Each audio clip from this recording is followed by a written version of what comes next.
오늘도 어제에 이어서 또 말씀을 함께 같이 나누도록 하겠습니다. 어제 에덴 동산에 관한 내용, 그리고 또 물로 세상이 심판받았던 내용에 관한 것들을 살펴보았습니다. 그래서 배가 아라랏산에 머물렀다고 되어져 있고, 그 배의 크기까지도 발견된 그 배의 크기가 같은 것들을 볼 수 있었습니다. 그래서 노아 홍수를 통하여 하나님께서 길이 참고 계신다는 것, 그리고 심판의 메시지를 이 세상 가운데 늘 말씀하고 계시고, 그 심판의 메시지는 이 세상 안에 있는 모든 사람들에게 전해지고 있다는 것. 그 사람들 가운데에는 하나님을 등지고 사는 사람도 있지만, 또 하나님께 마음을 두고 그 하나님에게 얼굴을 향하고 살아가는 사람들도 있다는 사실. 그래서 에녹이라고 하는 사람, 또 무드셀라라고 하는 사람, 라멕이나 또 노아라고 하는 그 인물들을 통해서 하나님을 준비했던 그 인물들을 살펴보는 시간을 가졌습니다. 그래서 우리가 하나님을 준비할 수 있는 그런 사람들이 되면 좋겠다라는 것을 말씀을 드렸고, 그리고 에녹 같은 경우는 창세기 5장에서 모든 사람이 다 죽음을 맞이했지만 에녹은 365세였나요? 365세에 죽음을 보지 않고 하나님을 맞이했다 하는 내용들을 어제 살펴보는 시간을 가졌습니다. 그리고 하나님이 이제는 이 세상을 물이 아닌 동일한 심판의 그 메시지로 불로 이 세상을 심판하신다 하는 말씀에 관한 내용들을 우리가 살펴본다라고 말씀을 드렸습니다. 그래서 이후에 우리가 살고 있는 이 세상 안에 불의 심판이 또 주어지겠지만, 하나님께서 예표로 그리고 거울로 이전 세대에도 하나님을 순종치 않았던, 하나님을 거스렸던 세대의 사람들에게 불로 세상을 심판했던 내용이 기록되어 있습니다. 그 내용이 창세기 19장에도 기록이 되어 있고, 또 우리가 어제 보았던 에녹에 관한 이야기를 하고 있는 유다서에도 이 말씀을 기록하고 있습니다. 그래서 계시록 앞에 있는 유다서를 보시면, 유다서 1장 6절부터 7절까지를 보시면, 또 자기 지위를 지키지 아니하고 자기 처소를 떠난 천사들을 큰 날의 심판까지 영원한 결박으로 흑암에 가두셨으며, 하나님이 영원한 지옥을 왜 만드셨는가에 대해서 유다는 이렇게 말하고 있는 겁니다. 자기 지위를 지키지 아니하고 자기를 떠난 천사들이 있었다.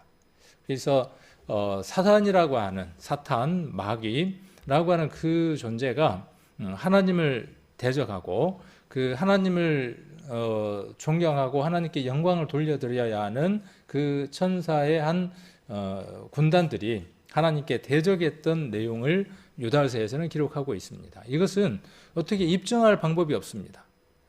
그러나 무엇을 통해서 그 내용을 입증할 수 있느냐 하면, 유다가 소돔과 고모라라고 하는 그 사건을 두고 이야기하고 있고, 소돔과 고모라의 사건이 사실이라면 천사들 가운데 일부가 자기 지위를 지키지 않고 자기 처소를 떠난 일이 있었다는 것이 사실이 되어지는 겁니다.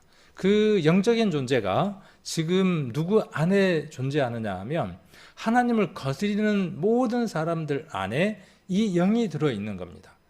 자기 생각, 자기 뜻으로 하나님을 대적하고 거스리는 것 같지만, 실은 자기 생각이 아니라 그 안에 다른 영, 다른 자, 사단이 그로 하여금 하나님을 대적하게 하고 있다는 사실이죠. 그래서 자기 지위를 지키지 않았다, 그리고 자기 스스로를 떠났다, 이렇게 이야기를 하고 있습니다. 그 영적인 존재가 가야 할 곳이 영원한 지옥입니다. 그 영원한 지옥은 누구 때문에 준비된 것이냐 하면, 이 사단에게, 사단을 위해서 준비된 곳이 영영한 흑암이다라고 이야기를 하고 있습니다. 또 7절에 보시면, 소돔과 고모라와 그 이웃 도시들도 저희와 같은 모양으로 간음을 행하며 다른 색을 따라가다가 영원한 불의 형벌을 받음으로 거울이 되었느니라. 여기 유다서에서 우리가 하나 볼 수 있는 게 무엇을 볼 수 있느냐 하면, 하나님은 질서의 하나님입니다. 창세기 1장을 보시면 모든 것들을 순서대로, 종류대로, 질서대로 하나님이 창조하셨습니다. 하나님의 영은 모든 질서를 잡아가는 영이고, 사단의 영은 어떤 영이냐 하면 그 질서를 파괴하는 영입니다. 그래서 자기 지위, 자기 처소를 떠났다는 것도 자기 자리를 지키지 않은, 질서를 지키지 않는 존재다고 하는 것이죠. 그 존재가 사람 안에 있어서 하나님으로 하여금 하나님을 순종하지 못하게 하는 것이죠. 그런 것처럼 소돔과 고모라도 어떤 사람들로 가득 채워져 있었느냐 하면 질서를 무너뜨리는 자들로 가득 채워져 있었다. 남자가 남자와 결혼하는 것은 합당치 않는데 남자와 남자가 서로 간음을 서로 마음에 불이 뜻하여서 음란한 일을 하는 도시, 그 도시의 이름이 소돔입니다. 이게 소돔이라는 말의 뜻이 뭐냐 하면 남색하는 자라는 뜻을 갖고 있습니다. 그래서 그 도시, 그러니까 소돔과 고모라와 여러 도시들이 있었는데 그들이 무엇을 했느냐 하면 하나님의 질서를 거스리는 일을 했다. 여자와 남자가 결혼하는 것이 마땅하고 한 가정을 남녀가 이루는 것이 마땅한 일인데 그 질서를 깨트렸던 사람들, 다른 색을 쫓았던 사람들, 그 사람들에게 하나님께서 불을 내려서 불과 유황을 비오듯 하려서 심판하였는데 이것이 바로 무슨 메시지냐 하면 하나님의 질서에 순종하지 않는 모든 사람들이 받을 형벌의 예표다. 거울이다. 영원한 불의 형벌의 예표다. 이렇게 유다가 말하고 있습니다. 이 소돔과 고모라 창세기 19장에 기록되어 있는 이 소돔과 고모라의 사건은 3500년 전에 기록된 내용인데 그 도시가 지금 우리가 살고 있는 시대에 발굴되었다고 하는 소식들도 접할 수 있습니다.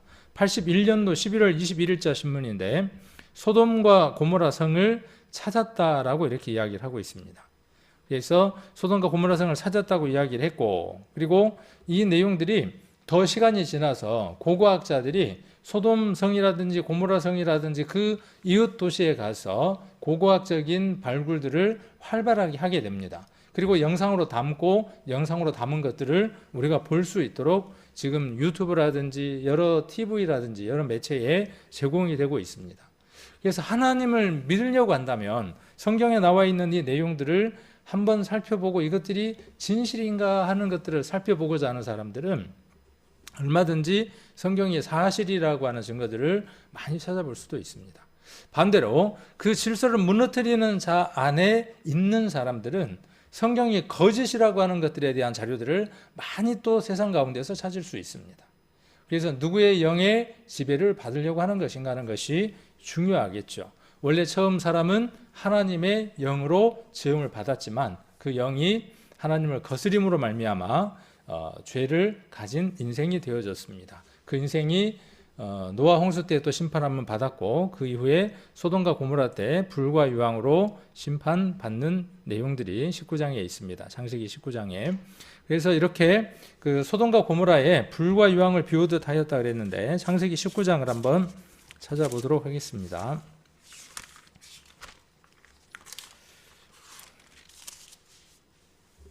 창세기 19장을 한번 보시면 19장 28절 한번 보겠습니다. 28절 소돔과 고모라와 그 온들을 향하여 눈을 들어 연기가 옹기점 연기같이 치밀음을 보았더라. 이렇게 말씀하고 계시죠. 자, 그리고 24절 한번 보시면 23절 롯이 소알에 들어갈 때에 비가 내려서 홍수가 나서 세상 모든 사람들을 다 멸하기 이전에 하나님은 노아라고 하는 사람을 선택을 해서 그 사람에게 스스로를 위해서 배를 짓도록 하셔서 그 심판을 피할 수 있도록 구원을 받을 수 있도록 구원의 길을 준비해 두셨던 것처럼 소돔과 고모라가 죄악의 도시였지만 그 가운데 롯이라고 하는 의인이 있었고 그가 하나님을 향해 있을 때 하나님이 동일하게 롯에게 뭐라고 말씀하시냐면 피할 길을 주시느라고 말씀하시고 롯에게 소알이라고 하는 작은 성으로 피할 때까지 심판을 유보하시는 장면도 이 창세기에서 볼 수 있습니다. 그래서 그가 소알성에 피했을 때에 어떠한 일이 생기는 것을 볼 수 있느냐 하면 24절에 19장 24절 여호와께서 하늘 곧 여호와께로서 유황과 불을 비같이 소돔과 고모라에 내리사 그 성들과 온 들과 성에 거하는 모든 백성과 땅에 난 것을 다 엎어 멸하셨더라. 이렇게 말씀하고 계십니다. 그래서 불과 유황이라고 하는 것으로 소돔과 고모라와 그 이웃 도시들이 다 멸망을 당했지만 누구만 살아남았다라고 지금 기록하고 있느냐 하면 롯이라고 하는 사람만 살아남았다라고 이야기를 하고 있습니다. 과연 이것이 진실이냐 있었던 일이냐 하는 것이죠. 그래서 고고학 발굴을 해보니까 실제로 그곳에 불과 유황이 내렸던 흔적들이 있더라는 겁니다. 이런 것이 수백만 개 있다는 것은 하나님이 불과 유황을 지금 유황입니다. 보여주고 있는 것이. 것을 보여주는 것입니다.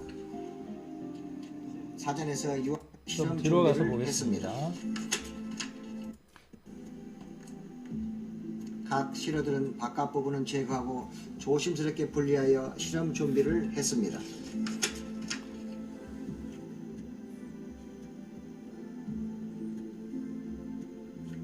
유황입니다. 그런 다음 샘플을 건조시켜 돌 분쇄기 안에 넣습니다. 그리고 디스크판 위에 놓고 압력을 가한 다음 기계에 넣어 엑스레이로 일종의 정량 분석을 했습니다. 각 샘플은 따로따로 분석실로 옮겨집니다. 놀라운 결과가 나왔습니다.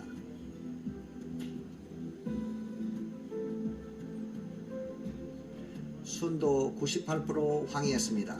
자, 순도 98% 황인데 순도 98% 황은 지구상에 존재하지 않는 유황입니다.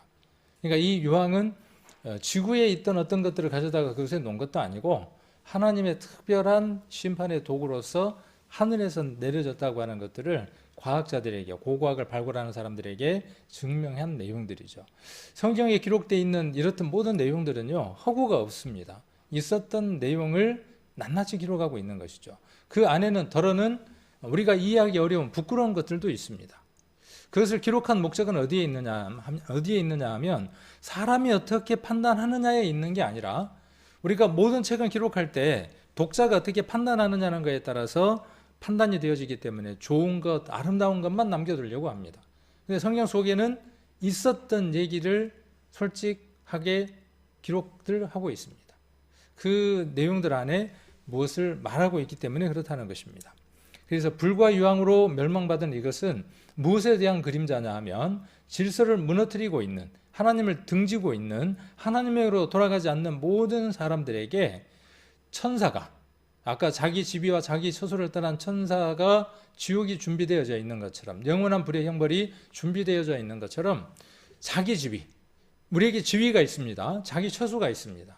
사람의 지위는 하나님을 만나서 하나님을 순종할 때, 그때 비로소 우리의 지위가 지켜지는 것입니다. 하나님 아래 우리가 무릎 꿇고 있고 하나님을 만나는 그 교제 가운데 있을 때, 하나님의 나라 안에 있을 때, 그 처소 안에 있을 때 그 사람의 질서 안에 있는 사람입니다. 그러지 않는 사람에게 하나님이 영원한 불의 형벌을 내리신다고 말씀하셨습니다. 마태복음 25장을 한번 보겠습니다. 마태복음 25장 41절입니다. 마태복음 25장 41절. 또 왼편에 있는 자들에게 이르시되 저주를 받은 자들아 나를 떠나 마귀와 그 사자들을 위하여 예비된 명령한 불에 들어가라. 아까 우리 유다서에 기록되어 있는 것처럼 영원한 불은 누구를 위해서 준비된 것이냐 하면 하나님을 대적했던 사단을 위해서 준비된 곳이다 라고 이야기를 하고 있고, 그 다음 그 사단을 따르는 사람들이 함께 가는 겁니다. 이 선택은 누가 하는 것이냐 하면 사람 스스로 하는 것입니다. 하나님이 우리 인생들에게 자유의지를 허락하셔서 질서대로 하나님을 순종할 수도 있고 하나님을 거스릴 수도 있는 자유의지를 허락하셨습니다. 그래서 하나님 탓을 할 수 없죠. 그래서 여기 왼편에 있는 자들에게, 저주를 받은 자들에게, 질서 가운데에서 벗어나 있는 사람들에게 영원한 불의 형벌을 준다는 것입니다. 누군가가 이렇게 불못을 그려두었습니다.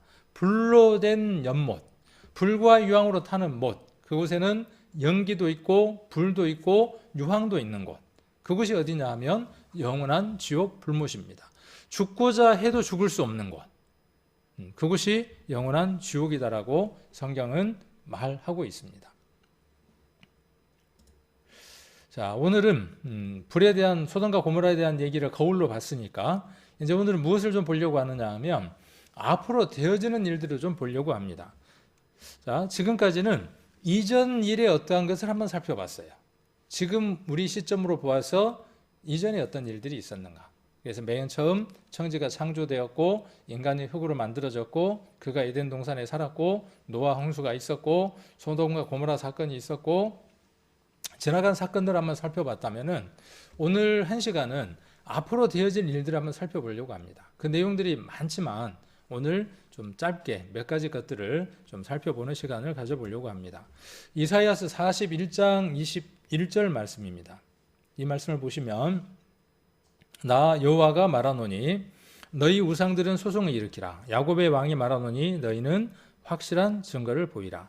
장차 당할 일을 우리에게 진술하라. 또 이전 일에 어떠한 것도 고하라. 우리가 연구하여 그 결국을 아니라. 혹 장래사를 보이며 후래사를 진술하라. 너희의 신됨을 우리가 알리라.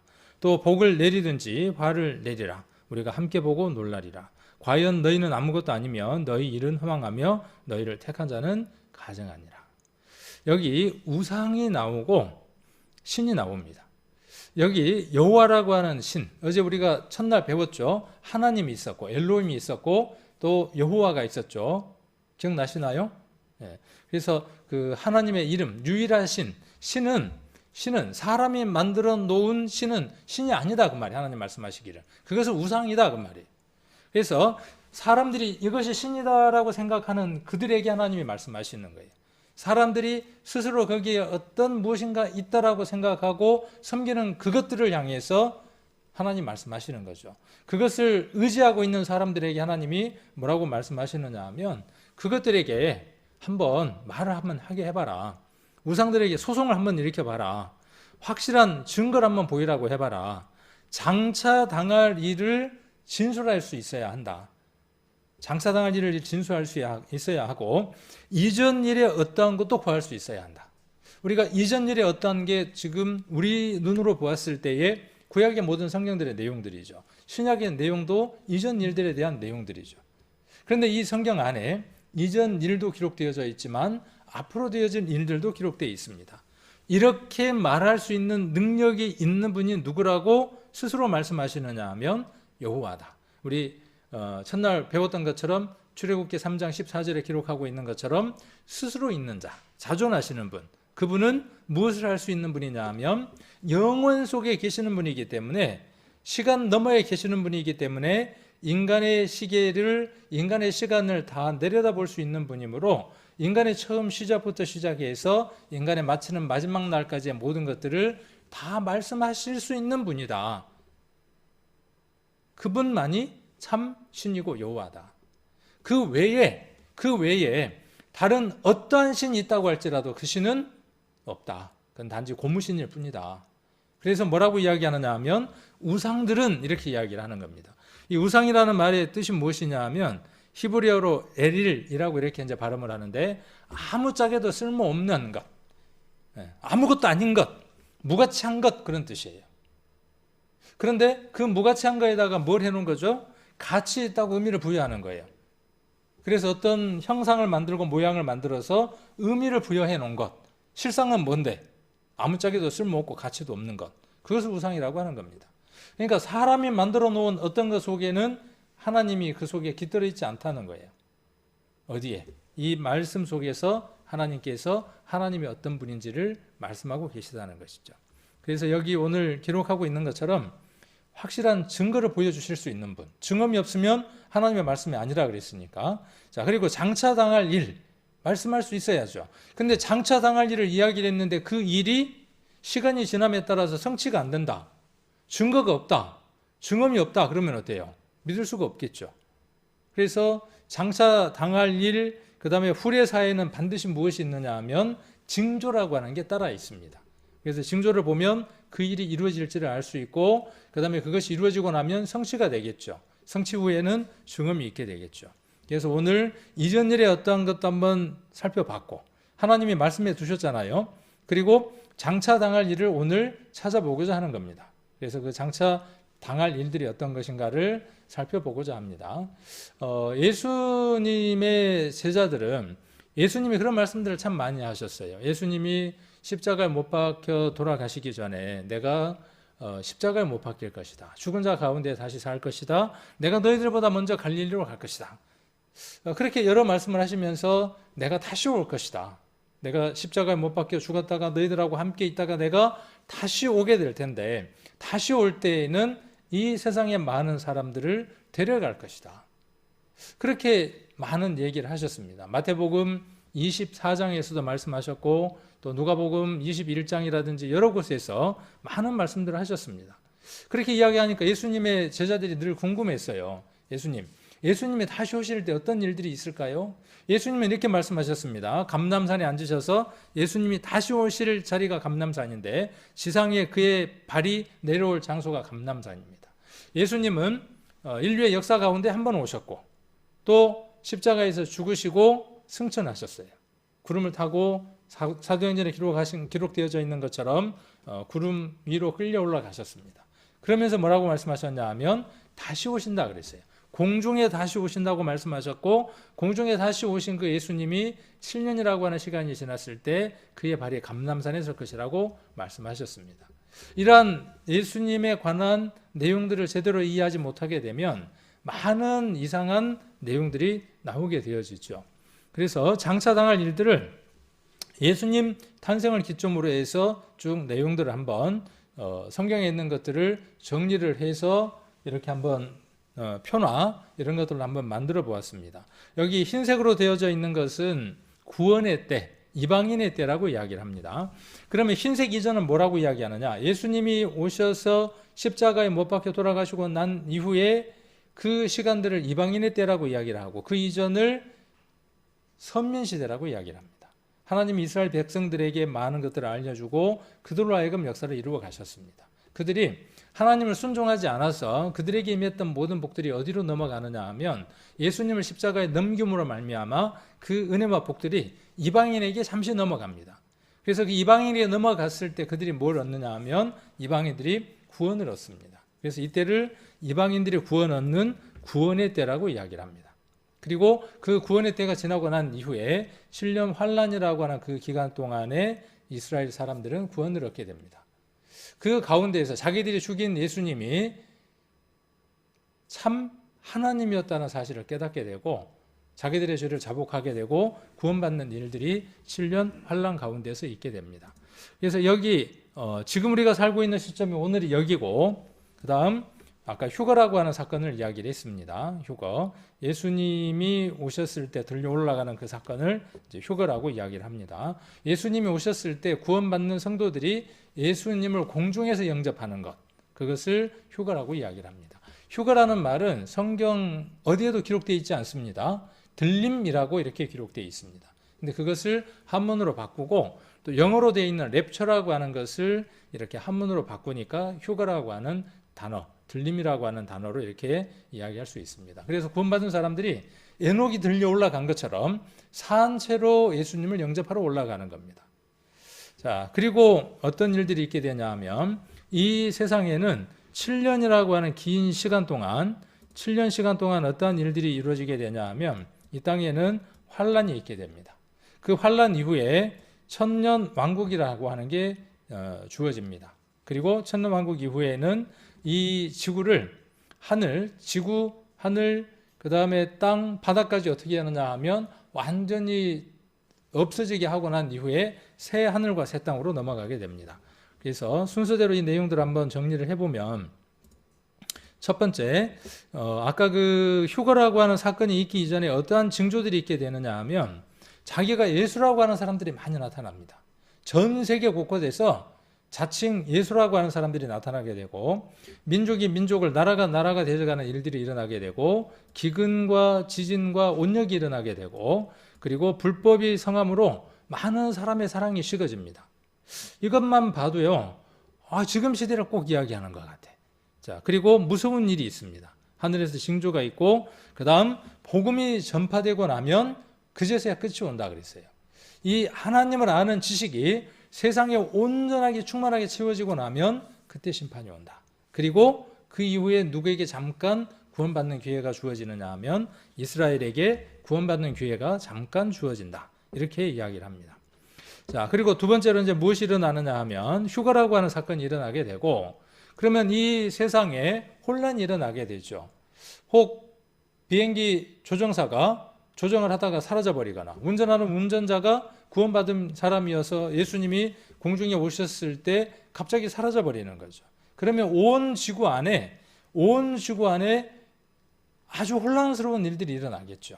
그 혼란스러운 것을 해결하는 한 사람이 나타나겠죠. 그 한 사람을 적그리스도라고 이야기를 합니다. 이러한 내용들은 성경에 나와 있는 내용들을 근거해서 정리를 해둔 것들입니다. 그래서 휴거가 일어나고 난 첫머리에 7년이라고 하는 시간이 주어지게 되고 그 7년 처음에 거짓 평화가 있게 됩니다. 종교도 통일되고요. 정치도 통일이 됩니다. 그리고 한 대통령이 나타납니다. 이번에 이 팬데믹이라고 하는 전 세계적인 이 코로나19라고 하는 것들을 한번 경험해 보면서요. 이런 생각들이 참 많이 납니다.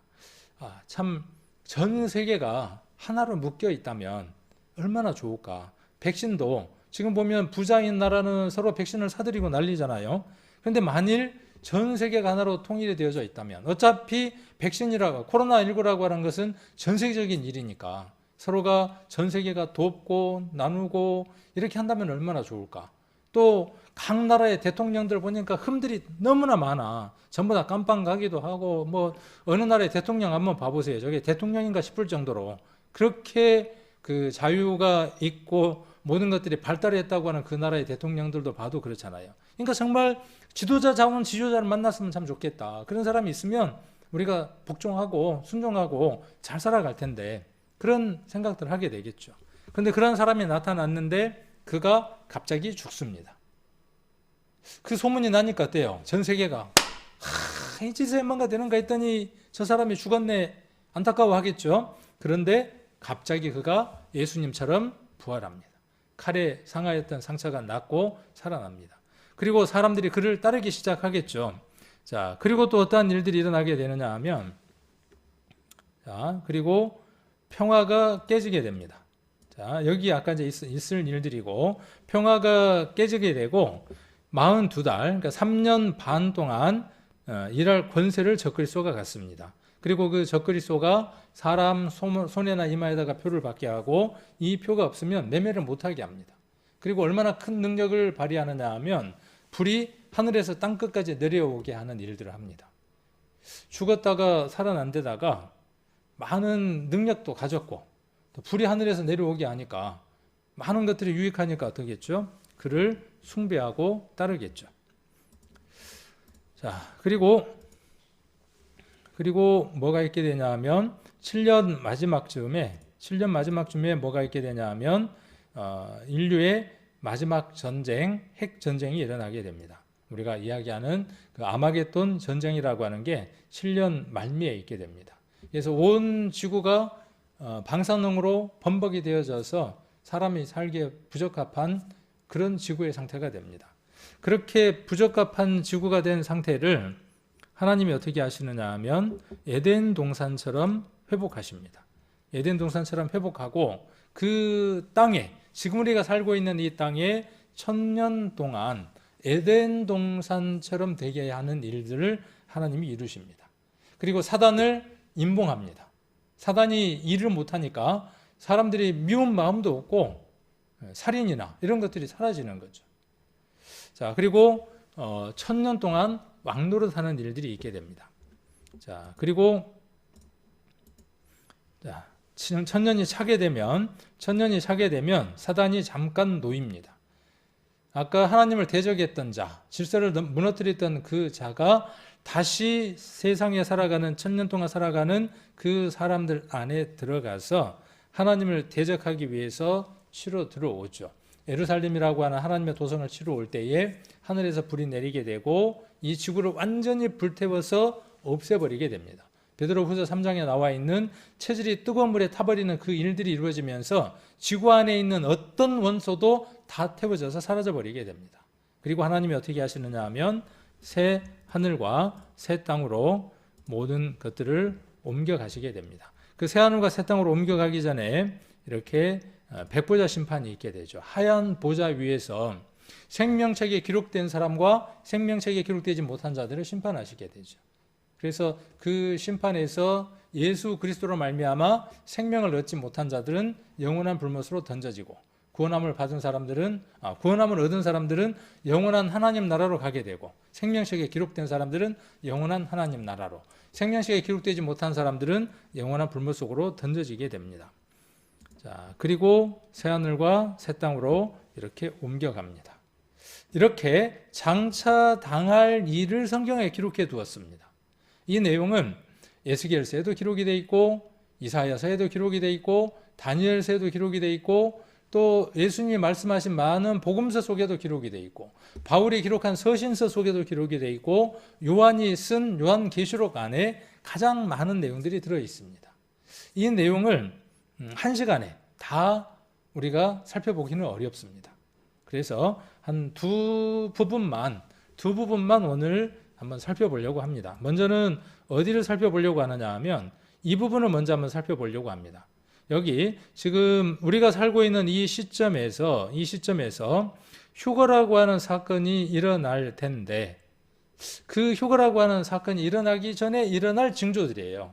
그 징조들이 어떠한 징조들이 있는가를 우리가 한번 살펴본다면, 그 휴거라고 하는 것이 얼마나 가까운 시점에 우리가 살고 있는가를 확인해 볼 수 있을 것이라는 거죠. 그 다음 두 번째, 어떤 걸 살펴보려고 하느냐 하면 신령 환란 마지막에 있을 이 핵전쟁에 대해서 한번 살펴보고자 합니다. 이 핵전쟁이 준비되어 있는지, 그리고 그 핵전쟁의 시나리오가 어떤 시나리오로 성경에 기록되어 있는지, 전쟁을 하려면 어느 나라가 어떻게 전쟁을 한다고 하는 그 시나리오가 있을 거 아닙니까? 그리고 거기에서 어떤 무기를 쓴다고 하는 내용들이 있을 거 아니에요. 그러한 내용들이 장차 당할 일을 하나님이 어떻게 기록해 놓으셨는지를 지금 우리 시대에 한번 볼 수 있으니까, 그리고 그 일들이 이루어질 수 있는 징조와 증거들이 있는가 한번 살펴보자는 거죠. 만일 거기에 대한 사실적인 증거들이 있다면 우리는 이 시점에서 성경을 다시 한 번 더 생각해 봐야 된다는 것이죠. 우리의 삶에 있어서 성경이라고 하는 이 위치를, 하나님이라고 하는 그분에 대한 위치를 우리가 어떻게 생각해 봐야 될지를 다시 한 번 더 고민해 봐야 된다는 것이죠. 하나님 그러면 어떻게 생각합니까? 발가락에 때 정도도 생각하지 않는 그런 마음들을 우리가 갖고 있다는 것이죠. 이러한 것들을 통해서 하나님의 그 지위와 위치가 우리 안에 정리가 되어져야 된다는 것이죠. 그래서 그런 부분들을 오늘 한번 말씀들을 통해서 확인해 볼 수 있으면 좋겠습니다. 자, 먼저 이 부분을 한번 살펴보면, 자, 성경 누가복음 21장 8절로 11절입니다. 우리 마태복음 24장은 한번 찾아보도록 하겠습니다. 누가복음은 여기서 보시면 되니까, 자, 마태복음 24장을 한번 보겠습니다. 자, 예수께서 24장 3절입니다. 예수께서 감람산 위에 앉으셨을 때에 제자들이 종용이 와서 가로되, 이 감람산이라고 하는 곳은 참 의미가 깊은 곳입니다. 이 감람산에 예수님이 지상 재림하게 됩니다. 그 지상 재림할 곳에서 제자들이 묻는 겁니다. 주의 임하심과, 이 주의 임하심을 아까 휴거라고 하는 단어로 제가 바꿨고 들림, 랩처라고 영어로 이야기를 합니다. 그래서 주의 임하심과 세상 끝에는 무슨 징조가 있사오리까? 그러니까 여러 가지를 지금 묻고 있는 거죠. 두 가지를 묻고 있네요. 주의 임하심, 그리고 세상 끝날에는 어떤 징조가 있습니까? 라고 묻는 거죠. 그러면 비설거지 할 거 아니에요. 아이고 무릎이야, 아이고 허리야. 그러면 어때요? 애야 빨래 걷어라. 요즘은 일기예보를 보지만은, 자, 그런 것처럼 징조가, 어떤 징조가 있습니까? 만일 이러이러한 징조가 있으면 예수님이 오실 때와 세상 끝이 다가왔다라고 생각하라. 그런 말씀이죠. 3절에 예수께서 대답하여 가라사대 너희가 사람의 미혹을 받지 않도록 주의하라. 사람의 미혹을 받지 않도록 주의해라. 그 뒤에 나오는 겁니다. 많은 사람이 내 이름으로 와서 이르되 나는 그리스도로 하여 많은 사람을 미혹케 하리라. 어제도 우리가 한번 살펴봤지만 이스라엘이라고 하는 나라는 세상 중앙에 거하고 있으면서 우리나라 강원도 땅 정도밖에 안 되는 아주 작은 나라입니다. 그곳에 예루살렘, 거기에서 있었던 예수 그리스도, 그가 뭐라고 말하느냐 하면 부처라고도 안 하고 마호멧이라고도 안 하고 많은 사람들이 와서 내 이름으로, 예수라고 하는 이름으로, 그리스도라고 하는 이름으로 많은 사람을 미혹할 거다. 내가 그리스도다, 내가 예수다. 예수, 그리스도라는 말은 무슨 뜻이냐 하면, 예수나 그리스도나 다 어떤 뜻이냐 하면 구세주다, 내가 이 모든 것들을 해결해 줄 수 있는 특별한 자다. 의 뜻이 뭐냐면 예수 그리스도라고 하는 뜻입니다. 많은 사람이 세계 곳곳에서 그렇게 누구를 미혹한다. 사람이 사람을 미혹한다는 거예요. 예수라고 하는 분은 이제 마지막 날 배우겠지만 예수님이 어떤 분인지를 알아야 하는 것이죠. 사람들은 예수가 누구라고 생각하느냐 하면 한 사람의 아들이라고 생각합니다. 그러니까 사람들은 온전한 구원을 얻지 못하는 거죠. 우리가 첫날 요한복음 20장 31절에서 이야기했던 것처럼 예수 그리스도가 누구인지를 모르기 때문에 구원을 못 얻는 겁니다. 영생이 없는 겁니다. 그가 사람이라고 생각하기 때문에 그렇습니다. 그래서 사람의 미혹을 받지 않도록 주의하라 이렇게 이야기를 하고 있고, 그 다음 아까 우리가 정리했던 것처럼 6절에 난리와 난리 소문을 듣는다. 7절에 민족이 민족을, 그 다음 쭉 넘어가서 14절 한번 봅니다. 이 천국 복음이 모든 민족에게 전거되기 위하여 온 세계에 전파되리니 그제야 끝이 오리라. 복음이 다 전해지면 끝이 온다. 이건 이제 세상 끝날을 얘기를 하는 것이고, 징조는 뭐냐면 사람들이 자기가 그리스도라고 이야기할 거다, 예수라고 이야기를 할 거다. 그래서 사람이 사람을 미혹하는 일이 있을 것이다. 모 교회도 그렇잖아요. 자기가 뭘로 왔다 그래요? 예수라고 하는 새 이름으로 왔대, 새 이름으로. 근데 이 땡땡이에요. 많아요. 정땡땡도 있고요. 이 땡땡도 있고, 우리나라에만 자칭 예수라고 했던 사람만 수백 명이 넘습니다. 지금도 자기가 예수라고 하는 사람들이 있습니다. 그들이 뭘 하느냐 하면 사람을 미혹하는 겁니다. 우리나라에만 있느냐? 전 세계적으로 있습니다. 예수님 말씀대로. 그럼 그때가 어느 때다? 이제 비로소 시작하는 때다는 거죠. 징조다는 것이죠. 자, 그리고 여기 난리와 난리 소문이 있다는 거죠. 지금처럼 이 난리 소문이 없는 때가 없죠. 자, 그리고 민족이 민족을, 나라가 나라를 대적하여 일어나는 거죠. 이 민족과 민족이 대적한다는 것은 뭐냐 하면 공산주의와 자유주의 둘이 대립하는 거죠. 그 다음에 나라와 나라끼리 대적하고 있는 것들이죠. 그리고 처처에 기근과 지진이 있죠. 이 모든 것들은 우리 세대에 이 지진이라고 하는 것이요, 가장 빈번하게 일어나고 있습니다. 우리가 이렇게 잘 먹고 있지만 기근이 전 세계적으로 아사로 굶어 죽는 사람들의 수가 몇 초당 몇 명이 될 만큼 많은 사람들이 굶어 죽고 있습니다.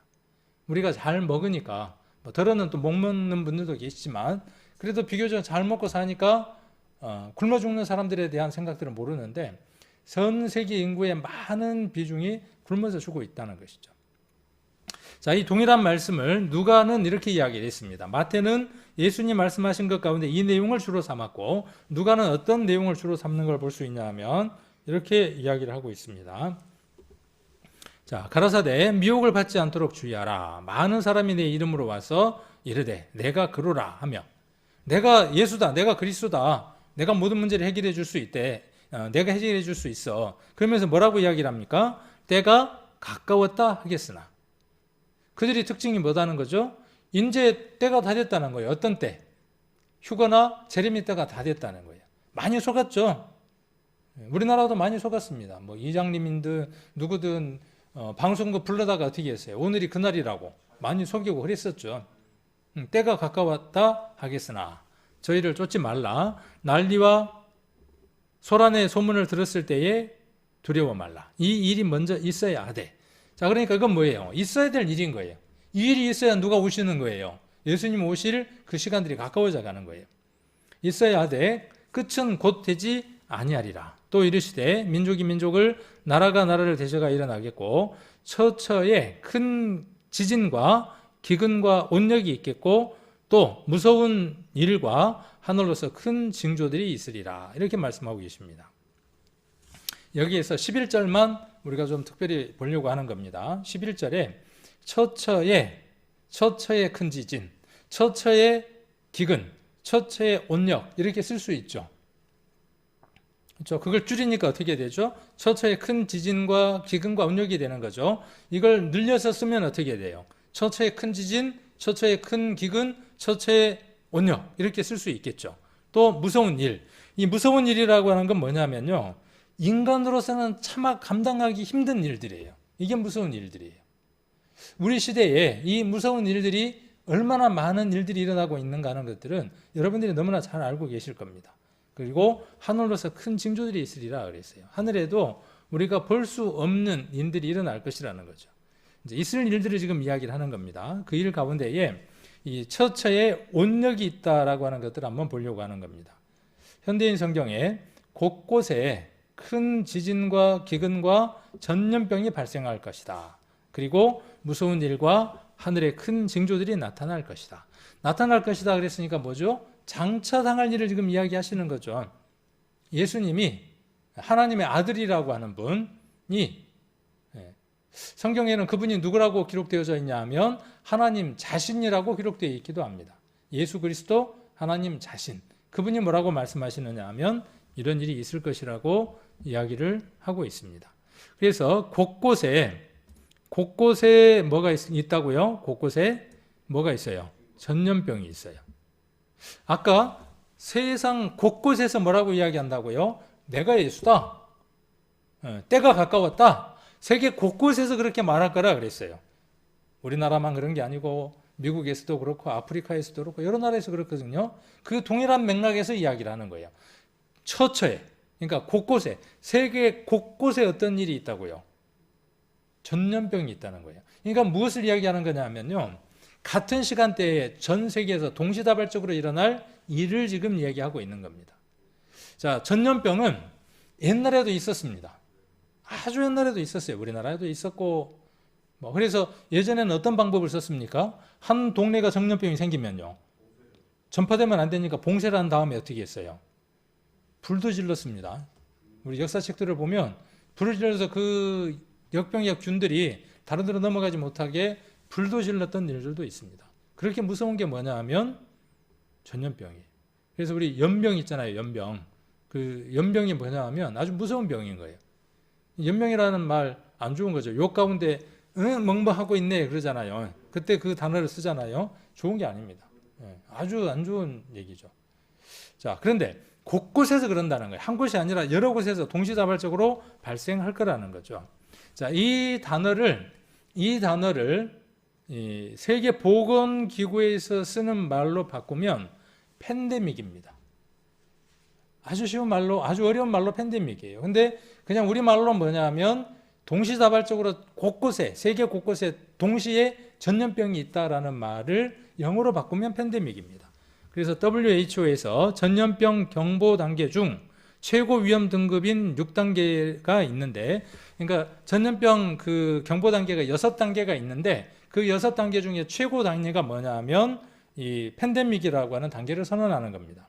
그래서 2개 이상의 대륙에서 떨어져 있는 대륙이죠. 떨어져 있는 대륙이 2개 이상의 대륙에서, 예를 들면 중국이라든지 중국에서 전염병이 일어나고, 또 아니면은 뭐 인도에서 일어나고, 아니면 그런 여러 2개 대륙에서 동시에서 일어날 때, 세계적으로 유행할 때 팬데믹이라고 이야기를 합니다. 그래서 전염병이 세계적으로 유행하고 있는 상태를 가리켜서 뭐라고 이야기하냐면 팬데믹이라고 이야기를 합니다.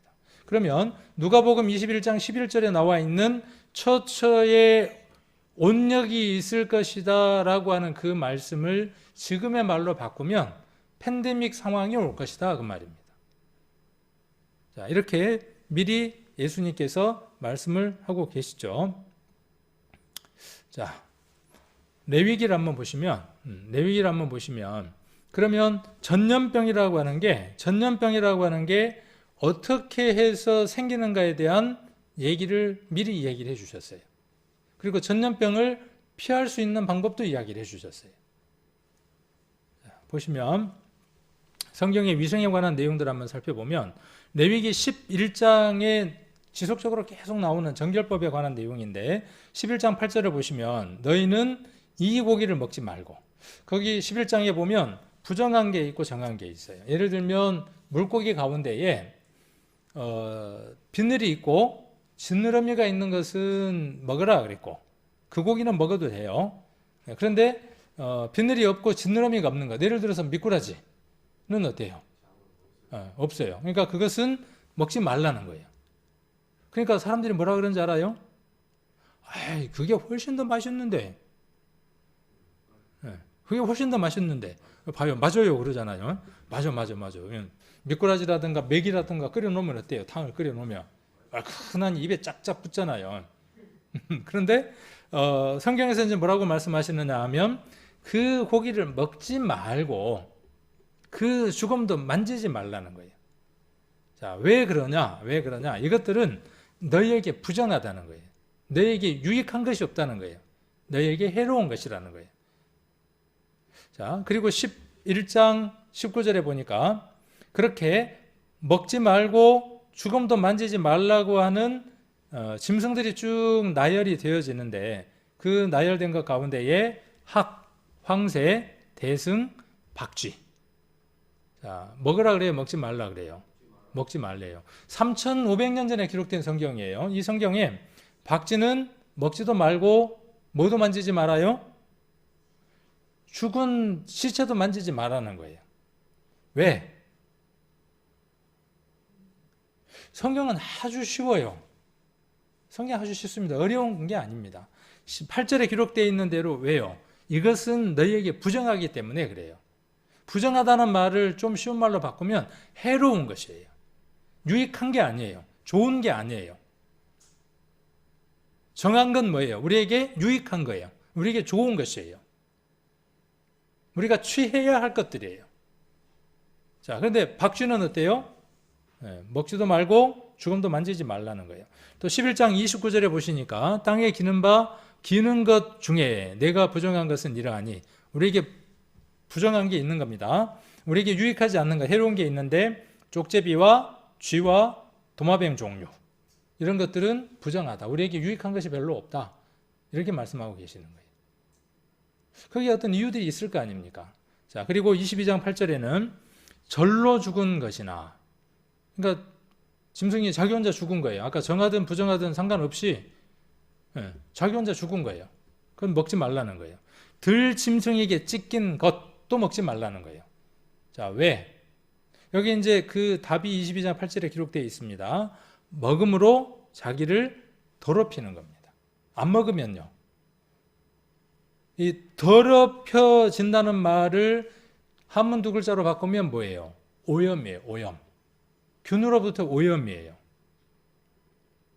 지금은 의학이 발달했고 그 다음에 우리가 먹을 조리할 수 있는 기술들이 발달했기 때문에 몇 도로 끓여버리면 돼요. 100도 이상으로 확 끓여버리면 어떻게 됩니까? 균들이 다 소멸되거나 사라져요. 3,500년 전에 우리는 그럴 수 없는 시대라는 걸 알 수 있죠. 균들을 쉽게 사멸시킬 수 있는 방법들이 없어요. 그래서 방법은 뭐냐 하면 섭취하지 않고, 그렇죠. 먹는 거니까 섭취하지 않고 어떻게 하는 거죠? 만지지 않는 거예요. 접촉하지 않는 거예요. 그러니까 먹지 않고 그런 오염이 될 수 있는 가능성을 많이 가진 종류들을 어떻게 하는 겁니까? 섭취하지 않거나 접촉하지 않음으로 말미암아 사람이 유익한 거예요. 그러니까 레위기 11장은 누구를 위한 것이냐 하면 우리 인생들을 위한 거예요. 우리 인생이 건강하고 유익하게 잘 살아갈 수 있도록 하나님이 그 일들을 해주신 것이죠. 근데 사람들은 뭐라 그러냐 하면 왜 하필 꼭 맛있는 건 못 먹겠는지 모르겠어. 그렇게 엇발나더라 그 말이죠. 자, 먹지 말고 만지지 말라는 겁니다. 흑사병이라고 하는 게 있었죠. 패스트. 이 흑사병이 어떻게 감염되냐 하면 여기 보니까 쥐배룩, 그렇죠? 쥐배룩이나 무엇에 의해서 전염되느냐 하면 쥐나 아까 보니까 뭐는 만지지 마라 그랬어요. 쥐, 아까 나왔었죠. 자, 그리고 야생 동물의 접촉이에요. 그 다음에 사체, 죽은 것에 어떻게 돼요? 노출돼요. 그 다음에 그런 환자의 림프절 고름에 접촉이 있을 경우, 그리고 거기에서 내뿜는 모에, 침방울에 노출됐을 경우, 그럴 경우 어떻게 되느냐 하면 전염되는 거예요. 자, 3,500년 전에는 이런 상식이 있었을까요? 없었을까요? 없었어요. 하나님은 우리 인생을 만드셨기 때문에 너무나 잘 아시죠. 그래서 어떻게 하시는 겁니까? 그 오염원들을 차단하기 위해서 하나님이 11장에 그 말씀을 해주신 거죠. 200여 종 이상의 포유류의 패스트, 전염병입니다. 흑사병이 발생할 가능성이 있습니다.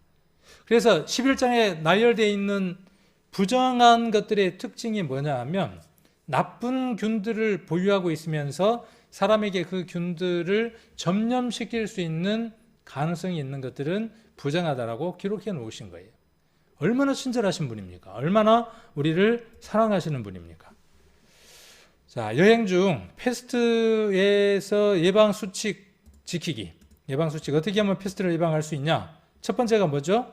손 깨끗이 씻는 거죠.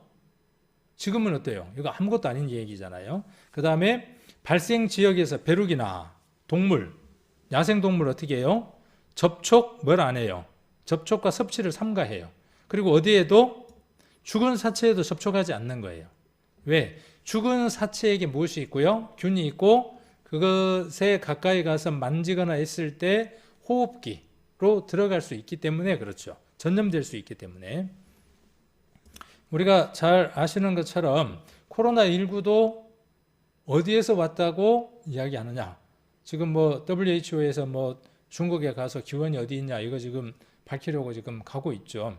대체로 어떻게 이야기하고 있냐 하면 박쥐에게 있는 그 균이 사양 고양이에게 가고 그 사양 고양이와 접촉한 사람에게 균이 옮겨져서 만들어진 것이 사스고, 그 다음에 낙타, 옛날에 기억나시죠? 얼마 전 일이죠.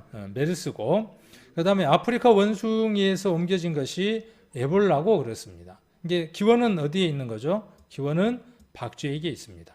코로나19도 마찬가지고, 실은 이 균이 박쥐에게는 치명적이 아니에요. 박쥐는 아무 상관이 없어요.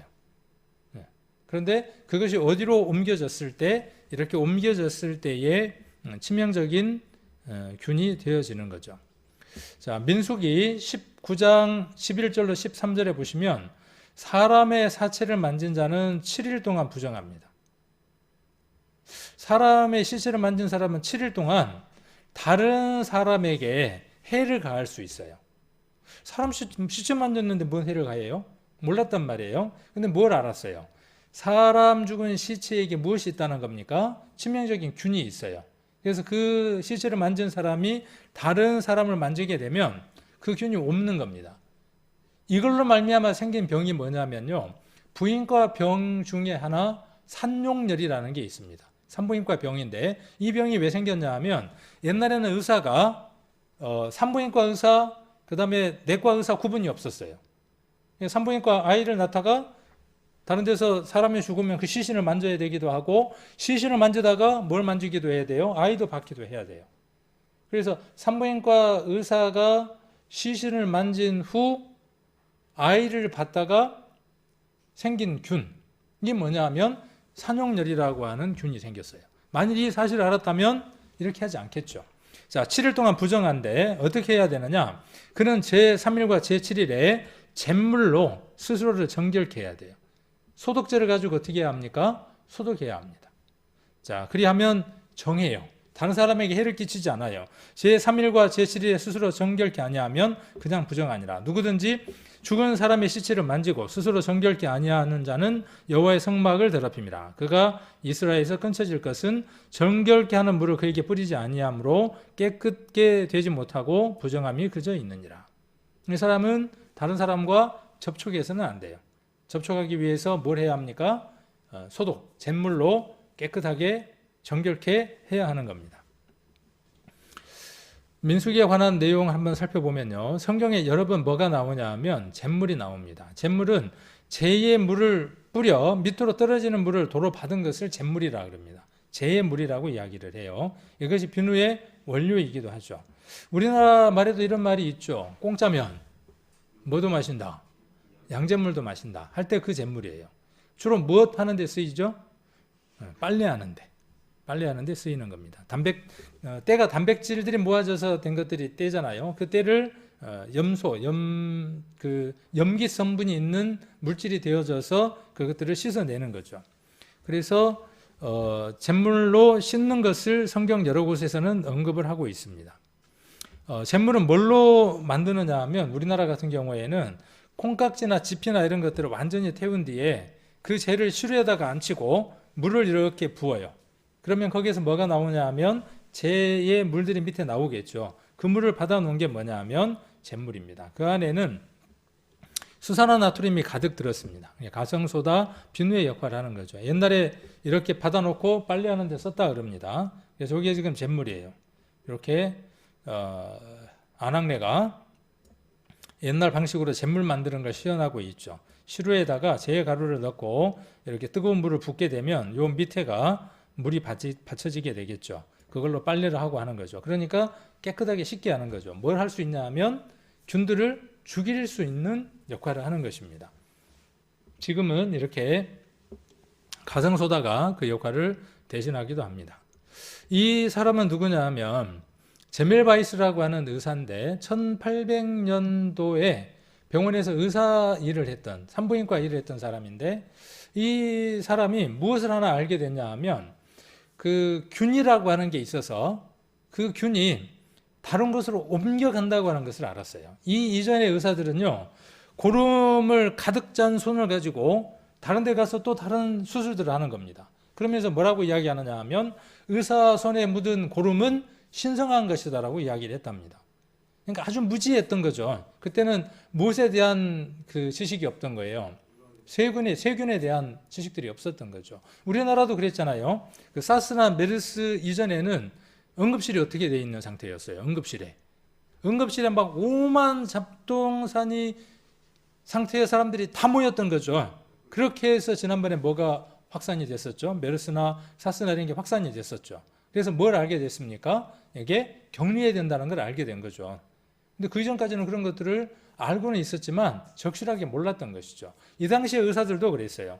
이 산부인과 의사였는데 이 의사가 뭘 하나 알게 됐느냐 하면 죽은 사람을 만졌던 그 시체의 균이 산부인과에서 일을 할 때 아이를 받거나 할 때 그 균들이 산모에게 옮기게 된다는 걸 알게 됐어요. 그래서 어떻게 외쳤냐 하면 손을 씻어야 된다. 손을 씻지 않으면 누구를? 산모를, 아이를 죽인다라고 이야기를 한 거예요. 암살자다 그렇게 이야기를 했어요. 그래서 이 사람 어떻게 됐을까요? 정신병자 취급을 당해서 정신과병동에 있다가 죽었어요. 근데 지금은 어떻습니까? 이 사람의 얘기가 가장 일반적인 얘기죠. 또 여기도 보시면 민수기 5장 2절로 4절에 기록되어 있는 말씀인데 이스라엘 자손에게 명하여 모든 뭉둥병 환자와 유출병이 있는 자와 죽음으로 부정케 된 자, 아까 그 시체를 만져서 부정케 된 사람 있죠. 그런 사람 아까 손도 씻어야 되지만 여러 것에 오염된 사람을 어떻게 하라고 되어 있냐 하면 다 진 밖으로 내어 보내야 돼요. 그러니까 공동체에서 그들을 어떻게 해야 합니까? 격리를 시켜야 돼요. 지금 우리 코로나19에서 하는 거하고 똑같은 내용들이죠. 3,500년 전의 얘기입니다. 물론 남녀하고 다 진 밖으로 내어보내요. 그들로 진을 더럽히게 말라. 내가 그 진 가운데 거하느니라. 이렇게 말씀하고 계시죠. 그래서 진 밖으로 내어보내서 격리를 하도록 하는 겁니다.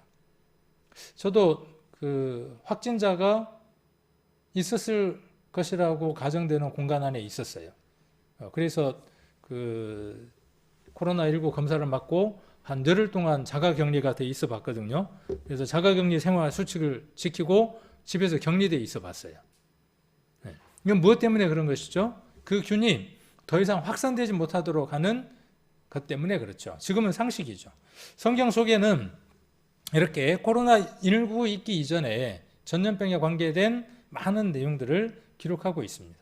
그래서 격리와 격리 장소에 대해서 이야기를 하고 있고 매장 시에 어떻게 해야 되는 거에 대한 얘기를 하고 있고 쓰레기를 어떻게 처리해야 되고 흐른 물에 씻어야 된다는 것, 분만 때에 주의해야 된다는 것, 상처, 피부, 유출병에 어떻게 주의해야 된다는 것들을 기록하고 있고 또 기침할 때 옷소매로 입과 코를 가리는 것. 지금 시대는 뭘까요? 마스크예요. 그래서 그 뭉둥병이 있는 사람은 아래 입술을 이렇게 가리고 부정하다라고 말해야 된다는 거예요. 지금 우리도 그렇죠. 기침하거나 그럴 때 어떻게 해요? 이렇게 하고 기침을 하죠. 그래서 부정하다 그 말은 무슨 뜻이에요? 오염될 수 있는 가능성이 있다라고 이야기를 하는 거죠. 그래서 유증상자와 접촉을 주의하고 환자를 격리하는 것은 성경은 3,500년 전에도 아주 상식적인 일들이었어요. 유대인들에게 있어서 그렇게 어려운 얘기는 아니었다는 것이죠. 코로나19가 발생하고 있는 지금 시점에서도 백신이 나오더라도 그렇죠. 백신이 지금 나와서 우리가 2월 달에 이 백신을 맞는다고 할지라도 올해 가득 채워야 될 게 뭐냐 하면 마스크로 이렇게 쓰고 있는 것은 피하지 못할 것이다 라는 생각도 한번 해봅니다. 자, 그다음 우리가 예레미야 14장을 한번 찾아보겠습니다. 예레미야 14장을 한번 보시면 10절부터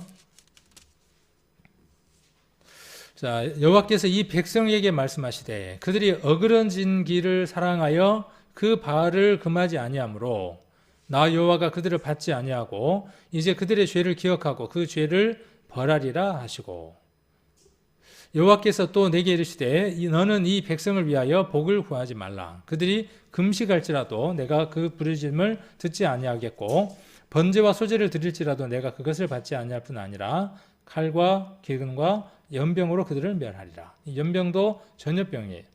전염병이라고 이렇게 기록하고 있습니다.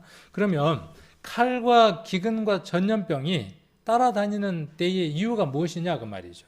11장에서는 하나님이 그것들을 피할 수 있는 방법들을 허락하셨지만 하나님이 이스라엘 백성에게 칼, 전쟁, 그 다음에 굶주림, 그리고 그 전쟁으로 말미암는 기근과 전염병을 허락하신 이유는 무엇이냐 그 말이에요. 이스라엘에게 수백 년 동안 이스라엘에게 무엇이 따라다녔냐 하면 칼과 기근과 전염병이 따라다녔습니다. 그 이유가 무엇이라고 성경은 말하느냐 하면 10절에 그들이 어그러진 길을 사랑하기 때문이라는 거예요. 그 발을 금하지 않기 때문이라는 거예요. 이 말씀 우리는 잘 거울로 받아야 할 필요가 있습니다. 이번에 우리 코로나19라고 하는 이 사건은요, 이제 이 사건이 확대되어진 겁니다. 이스라엘에게 하나님이 주셨던 이 메시지가 아까 뭐라고 되어져 있냐 하면 처처해라고 확산되어졌습니다. 이스라엘이 하나님을 순종하지 않고 어그러진 길로 가니까 그 발을 금하지 아니하니까 하나님이 뭘 보여주시는 겁니까? 세상 모든 사람들에게 본보기로 보여주는 겁니다. 하나님을 사랑하지 않고 세상으로 그 발을 향했을 때, 하나님에게로 그 발을 행했을 때에 하나님께서 죄의 벌을 내리신다는 거예요. 뭘로 죄의 벌을 내리시느냐 하면 칼과 기근과 연병이라는 것이죠. 아까 우리가 마태복음 24장, 누가복음 21장에도 무엇을 말하고 있었습니까? 앞으로 세계에 그런 전쟁들이 있을 거라는 거예요. 큰 지진이 있을 거라는 거예요. 큰 기근이 있을 거라는 거예요. 전 세계적으로 온역이 있을 거라는 거예요. 그러면 성경이 맞는 게요? 맞네? 그것 이야기하기 위한 건가요? 아니에요. 이것을 이야기하는 목적은 어디에 있느냐 하면 회개의 때가 가까웠다는 거예요. 우리 인생들이 이스라엘처럼 어떻게 하고 있다는 겁니까? 어그러진 길을 사랑하고 있다는 거예요. 그 발을 금하지 않고 하나님께로 가고 있지 않다는 거예요. 그래서 지금 시대에 하나님께서 모든 세상 사람들로 하여금 회개하고 하나님께 돌아오라고 그 사인으로서 전쟁도 지진도 기근도 전염병도 있다는 것이죠. 코로나19가요. 이렇게 하나님에게로 돌아올 수 있는 매개체가 된다면 큰 복이 되는 겁니다. 자, 또 에스겔서 5장 11절로 12절에도 이렇게 말씀하고 계십니다. 그러므로 나 주 여호와가 말하노라 내가 나의 삶을 두고 맹세하노니 내가 모든 미운 물건과 모든 가증한 일로 내 성소를 더럽혔은즉 그들이 있지도 않는 신이라고 생각하고 거기에다가 절하고 섬겼어요. 그것뿐만이 아니고 그렇게 섬겼던 우상들을 어디로 가지고 들어왔어요? 하나님의 성전 안으로 가지고 들어왔어요. 자, 그 사건을 이야기를 하는 겁니다. 모든 미운 물건과 모든 가증한 일로 내 성소를 더럽혔다고 말씀하고 계십니다. 우리 인간은 원래 하나님의 성전이었습니다. 하나님의 집이었어요. 왜요? 우리 창세기에서 그렇게 배웠잖아요. 몸은 흙으로 되어져 있고 그 안에 혼이 있었고 그 속에 하나님의 형상대로 지음받은 영혼을 사모하는 마음이 있었습니다. 그 안에 누가 들어있어야 하는 겁니까? 하나님을 사랑하는 마음으로 가득 들어있어야 돼요. 하나님이 그 속에 들어있어야 돼요. 자, 그런데 지금 인생들의 마음 안에는 뭐가 들어있습니까? 미운 물건이 들었고 하나님이 바라보시기에 너무나 추한 것들이 그 마음과 양심 안에 영혼 안에 들어있는 겁니다. 가증한 것들이 들어있는 겁니다. 그런 사람을 하나님이 사랑하실 수 있을까요? 아니에요. 이 사실을 깨닫는 게 뭐냐 하면 회개하는 겁니다. 그리고 하나님께로 방향을 향하는 것이 하나님이 기뻐하시는 회개입니다. 이스라엘은 하나님으로부터 많은 은혜와 축복을 받았지만 늘 거스리는 삶을 살았어요. 이스라엘의 삶을 통해서 하나님은 세상 모든 만방에게 무엇을 보여주시느냐 하면 하나님을 불순종하는 삶의 결과가 무엇인지를 알려주는 겁니다. 구약의 내용이 그 내용들로 전체가 기록되어 있습니다. 그래서 이사야 45장에 보시면 이스라엘은 하나님의 무엇으로요? 선민으로. 이스라엘이 만방의 증인이 되기 위해서 선택하셨다. 나의 증인이다. 이렇게 말씀하고 있는 것을 볼 수 있습니다. 그래서 나도 너를 아껴보지 아니하며 그랬어요. 우리가 하나님을 아끼고 우리가 하나님을 사랑하면 하나님이 우리를 어떻게 하시느냐 하면 사랑하시고 아끼시는 겁니다. 긍휼을 베푸시는 겁니다. 자, 그런데 우리가 하나님으로부터 멀어져 있고 하나님을 사랑하지 않으면 하나님은 무엇으로 갚으신다고요? 너의 가운데 3분의 2는 온역으로 죽으며 기근으로 멸망할 것이요 3분의 1은 너의 사방에 칼에 엎드려질 것이며 3분의 1은 내가 사방에 흩고 그 뒤를 따라 칼을 빼리라. 이것이 이스라엘의 역사이기도 했죠. 자, 또 에스겔서 14장 21절로 23절을 보시면 주 여호와께서 가라사대 내가 나의 4가지 중한 벌 곧 칼과 기근과 사나운 짐승과 온역을 예루살렘에 함께 내려 사람과 짐승을 그 중에서 끊으리니 그 해가 더욱 심하지 않겠느냐 이렇게 말씀하고 계시죠. 이스라엘에게 하나님을 순종하지 않았던 것 때문에 내렸던 4가지 벌. 첫 번째가 칼. 칼이라는 건 뭐냐면 항상 이스라엘에게는 전쟁이 따라다녔어요. 그 전쟁으로 말미암는 기근이 있었어요. 그리고 사나운 짐승들이 있었어요. 이 사나운 짐승이라고 하는 건 뭐냐 하면 전염병의 매체가 되어져서 전염병을 퍼뜨리는 존재들이에요. 멧돼지. 그죠? 멧돼지가 사나워요, 안 사나워요? 사나워요. 근데 멧돼지가 뭘 가졌어요? 멧돼지가. 아프리카 무슨 열병행 가는 것 가졌잖아요. 그래서 개 가면 싹 쓸고 지나가면 어떻게 해야 돼요? 돼지 키우는 집 다 어떻게 해야 됩니까? 전부 다 살처분해야 돼요. 사나운 짐승이 되는 겁니다. 그것으로 말미암는 뭐예요? 전염이요. 전염, 온역을 예루살렘에 함께 내려 사람과 짐승을 그 중에서 끊게 한다. 해가 심하게 된다 그랬습니다. 이 이스라엘에게 있었던 동일한 역사가 이제는 하나님께로 향하지 않는 세상 모든 사람들에게 동일한 메시지로 내려지고 있습니다. 우리 여기서 한 가지 기억해야 될 게 있죠. 하나님은 늘 뭘 말씀하시고요? 심판의 경고를 말씀하시고 기다리신다 그랬죠. 어떻게 하도록? 돌아오도록. 돌아온 사람에게는 어떻게 하고 구원의 방주를 준비하시고 에노처럼 들려 올라가게 하시고 롯에게 소활성을 준비해 주신 것처럼 지금 시대에도 하나님 뭐라고 말씀하시는 거예요? 내가 준비해 놨다는 거예요. 방주 준비해 놨고 그렇죠? 에녹에게 산채로 들려 올라갈 수 있는 것 준비해 놨고 소활성을 준비해 놨고 그러면 이제 이 시대를 살아가는 우리들에게는 무엇을 준비해 두셨을까요? 그것을 아는 것이 이번에 중요한 답이 되겠죠. 자, 복음이 온 세계에 전파되면 그제야 끝이 온다라고 아까 마태복음의 14절에 이야기를 했었죠. 온 세상에 전파되리니 그제야 끝이 온다 그랬습니다. 우리가 첫날 우리가 배웠죠. 여호와의 말씀을 책에 기록하라 그랬죠. 그래서 하박국에게 달려가면서 읽을 수 있게 하라 그랬어요. 또 다니엘에게는 뭐라고 말씀하셨습니까? 마지막 때까지 이 말을 간수하고 이거를 봉함하라. 많은 사람이 빨리 왕래하며 지식에 더한다 그랬어요. 언제? 복음이 온 세계에 다 전파될 수 있을 만큼 전파되어졌을 때. 자, 그런데 이게 공동문정에는 좀 재밌게 번역되어 있다 그랬죠. 너 다니엘아, 이 말씀을 비밀에 붙여 마지막 그때가 오기까지 이 책을 봉해두어라. 많은 사람들이 읽고 깨쳐 잘 알게 되는 날이 올 것이다. 지금이죠. 지금만큼 정신을 집중해서 잘 들으면 온전하게 잘 알게 되고 깨쳐서 알게 되는 복을 누릴 수도 있어요. 그런데 잘못된 길을 선택을 하게 되면 여기 뒤에 참 재밌게 기록하고 있죠. 그러나 갈팡질팡하는 사람도 많을 것이라는 거예요. 그래서 어떤 사람들이 있냐 하면 백신을 맞으면 백신 안에 특별한 것이 있어서 그거 잘못 맞으면 큰일 난다는 거예요. 큰일 난다는 거예요. 그거 맞으면. 성경을 제대로 알지 못하면은 문제들이 되어집니다. 그리고 갖지 않아도 되는 두려움들을 갖게 됩니다. 이 세상에는요, 두 가지의 뉴스가 있습니다. 세상에 두 가지 뉴스가 있어요. 하나는 뭐냐 하면 페이크 뉴스예요. 요즘 많이 이야기하는 가짜 뉴스. 그리고 어떤 뉴스가 있냐 하면 진짜 뉴스가 있습니다.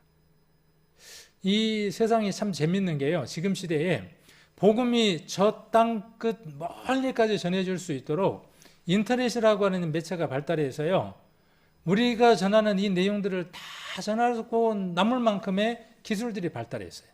예전에는 이걸 들고 갔어야 된단 말이에요. 가서 직접 말해 줘야 돼요. 근데 지금은요, 유튜브라고 하는 게 있어가지고요, 여러 매체들이 있어서 어떻게 할 수 있습니까? 여러 말로 번역을 할 수 있어요. 그리고 요즘 번역할 수 있는 어플들이 있어서 번역들이 되어지는 겁니다. 복음을 어떻게 할 수 있어요? 들을 수 있어요. 진짜 뉴스를 들을 수 있어요.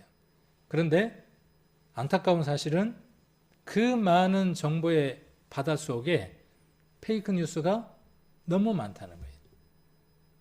그런데 사람들은 어디로 많이 몰려 있느냐 하면 거기에 많이 몰려 있습니다.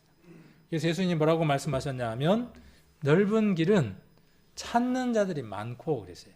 왜? 넓으니까. 그래서 예수님이 뭐라고 말씀하셨냐 하면 좁은 길을 찾기를 힘쓰라 그랬죠.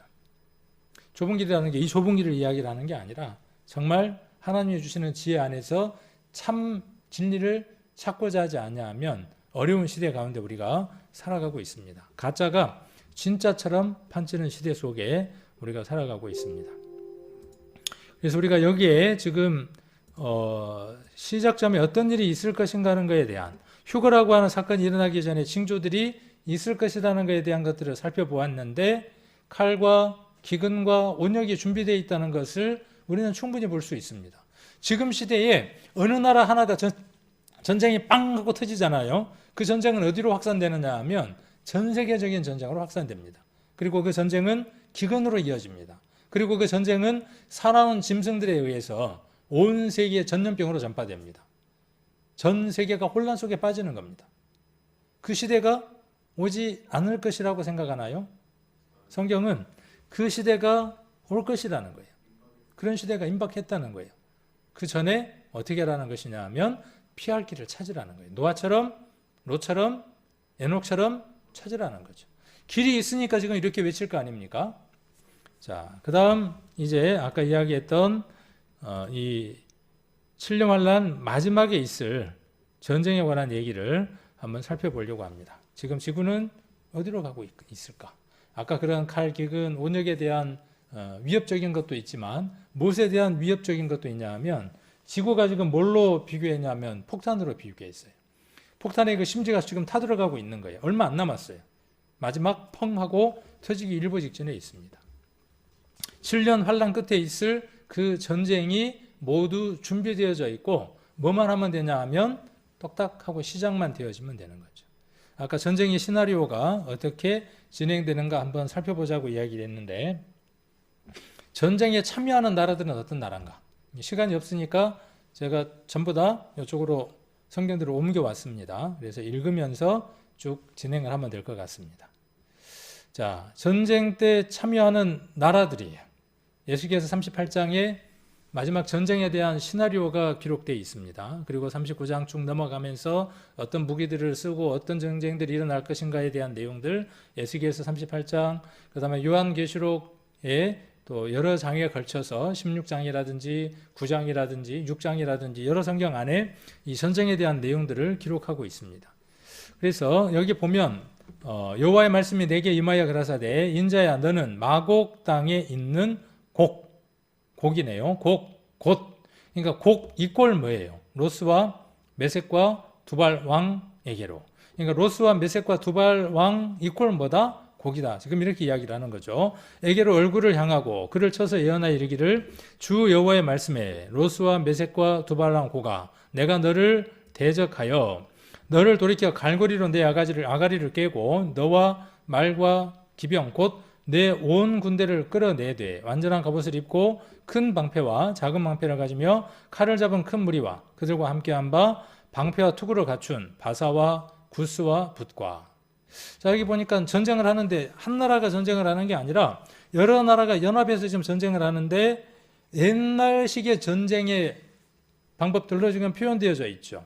그래서 말도 있고 기병도 있고 방패도 있고 칼도 있고 이제 활도 있고 하겠죠. 그리고 갑옷도 있고 그 시대의 전쟁의 모습들로 지금 에스겔이 전쟁의 모습들을 표현하고 있는 겁니다.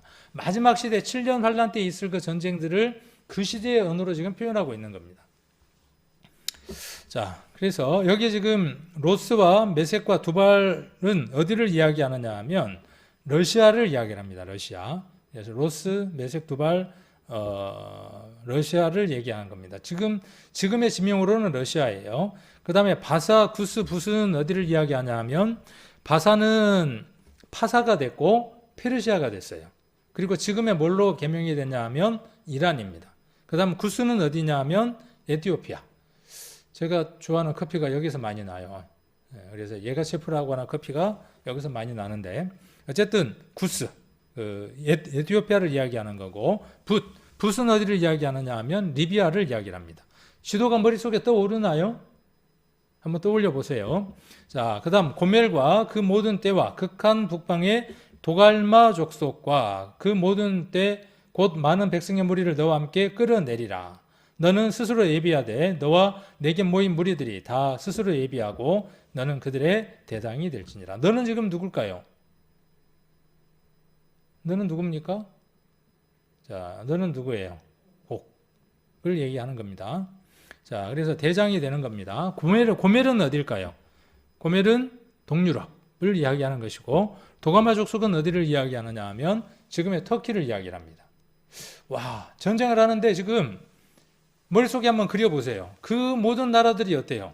전쟁을 하고 있는 겁니다. 연합군을 형성해서 전쟁을 하는 거예요. 그리고 거기에 우두머리 대장이 지금 한 놈이 있네요. 자, 그리고 8절에 여러 날 후 곧 말년에 내가 명령을 받고 그 땅 곧 오래 황무하였던 이스라엘 상에 이르르니 그 땅 백성은 칼을 벗어나 열국에서부터 모여 들어오며 이방에서부터 나와 다 평안히 거하는 중이라. 전쟁을 하는데 그 여러 연합군들이 전쟁을 해서 치러 가는 그 목적지가 어디라고 이야기를 하느냐 하면 이스라엘이다. 근데 이스라엘의 상태가 어떤 상태라고 이야기를 하느냐 하면 칼을 벗어나서 열국에서부터 모여 들어오며 이방에서 나와 평안히 가는 중이다 그랬어요. 인류 역사상 이스라엘은 하나님을 거절함으로 말미암아 아까 그 사랑을 거절하고 그 다음에 그 발을 어긋난 길을 걸었기 때문에 여러 이웃 나라들의 전쟁의 틈바구니 속에서 한 번도 자유로울 때가 없었습니다. 그래서 포로로 잡혀가게 되고 우리가 히틀러 시대에는 600만이라고 하는 사람들이 학살을 당하게 되고 전 세계에 흩어져 있게 되게 됩니다. 그런데 그들이 어떻게 되어지느냐 하면 자기 땅으로 돌아와서 그 땅을 회복하게 되죠. 지금 시대를 지금 이야기하는 거죠.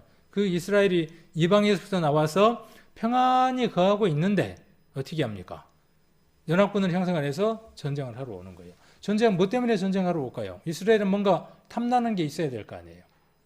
이스라엘 안에 있는 사회 안에 핵 전쟁이 일어났을 때 핵 전쟁으로 말미암는 모든 것들을 회복할 수 있는 물질들이 사해 바다 속에 있다고 이야기를 합니다. 그 사해 바다의 풍부 때문에 무엇을 하러 가느냐 하면 전쟁을 하러 가는 겁니다. 자, 어디가 전쟁을 하러 간다고요? 아까 이렇게 많은 나라가 전쟁을 하러 갑니다. 그래서 이 소련의 국기를 보면 구소련의 국기가 이렇게 난 모양과 망치 모양을 갖고 있다는 거죠. 그래서 아까 로스, 메섹은 러시아를 이야기하고 지금의 지명을 보면 우리가 좀 이해가 쉬울 것 같아요. 이란, 에티오피아, 리비아, 동유럽, 터키 이런 나라들이 전체가 지금 하나가 되어져서 이스라엘 치러 가요. 근데 이 나라들의 공통적인 특징이 있는데 그게 뭐냐 하면 회교 국가라는 거예요. 하나님을 대적하는 국가라는 거예요. 예수 그리스도를 대적하는 국가라고 하는 특징을 갖고 있죠. 그리고 반미 성향을 가졌고 공산 국가고 반 이스라엘 국가라고 하는 공통점을 갖고 있습니다. 러시아 연합군의 특징입니다. 자, 자, 성경은 종말 시대에 북방의 어떠한 세력이 이스라엘을 공격할 것을 예언하고 있으나 이 북방의 군대는 에스겔서에는 곡이라고 하는 이름으로 불리어 있다.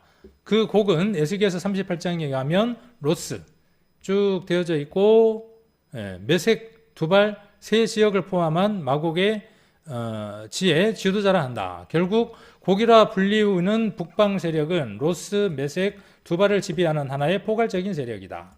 고대 언어의 연구로 세계적인 권위자인 누구누구는 로스가 러시아의 어원이다. 두발이 두볼스크의 어원이고 메색이 모스크의 어원이고 이들의 종족이 분명히 현대의 러시아인을 구성하고 있다라고 지금 말하고 있습니다. 그래서 이것이 러시아가 대장이 된 것에 대한 근거라고 하는 것들을 우리가 살펴볼 수 있습니다.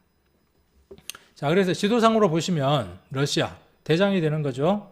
자, 여기가 지금 요 빗금친 곳, 빗금친 곳이 어디냐 하면 바다의 풍부가 가득한 곳이에요. 이것이 탐나서 전쟁을 하러 들어가는데, 자, 여기 보면 북방은 어디가 되겠어요? 북방은 러시아가 되죠? 이쪽이 북쪽이 되겠죠? 북이죠? 그렇죠? 이쪽은요? 이쪽은 어디예요? 여기 집에서들 대답을 하시니까 대답이 안 들리네. 동쪽. 그 다음에 이쪽은요? 서쪽이 되겠죠? 자, 이쪽은 남쪽이 되겠죠. 자, 보면 화살표를 한번 봐보세요. 까만 화살표를 보면 동서남북 상관없이 이스라엘에 치러 가는 겁니다. 자, 그래서 여기 아까 여러 나라들이 있는 걸 볼 수 있죠. 고멜도 있고요. 그 다음에 도갈마도 있고요. 가로를 해서 표시해 놓으니까 이해하기가 쉽죠. 이집트가 있죠. 리비아가 있죠. 그 다음에 구스도 있죠. 이디오피아도 있죠. 바사, 이란도 있죠. 터키도 있죠. 러시아도 있죠. 이 모든 나라들이 강원도 땅만한 그 땅을 차지하기 위해서 전쟁하러 가는데 특별한 목적이 있는 거죠. 그러나 그보다 더 중요한 것은 무엇이에요? 하나님이 어떻게 하신다는 거예요? 갈고리를 꿰고 어떻게 하는 거죠? 이 전쟁을 진두지휘하고 있다는 것이죠. 자, 이것도 그 지도입니다. 그 지도인데 아까처럼 여기가 북방이 되어지고 여기고 서방이 되어지겠죠. 여기 터키가 있고 아까 이쪽에 동유럽이 있었고 그렇죠. 여기 에티오피아, 러시아 있습니다. 그 다음에 동방의 왕이 간다 그랬는데 동방의 왕이 가는 것 한번 요한계시록 한번 찾아보겠습니다. 찾아놨네요. 여기다가 요한계시록 16장 12절에 보시면 또 여섯째가 그 대접을 큰 강 유브라드에 쏟음에 강물이 말라서 동방에서 오는 왕들의 길이 예비되더라 그랬어요. 자, 이 동방의 왕들이 가려면 동방이죠. 동방의 왕이 가려면 어디로? 지금 여기로 치러 가려면 이곳으로 전쟁을 하러 가려면 어디를 건너야만 합니까? 어디를 건너야 하느냐 하면 우리 지난번에 첫날 배웠잖아요. 유프라티스 강이 있고 티그리스 강이 있잖아요.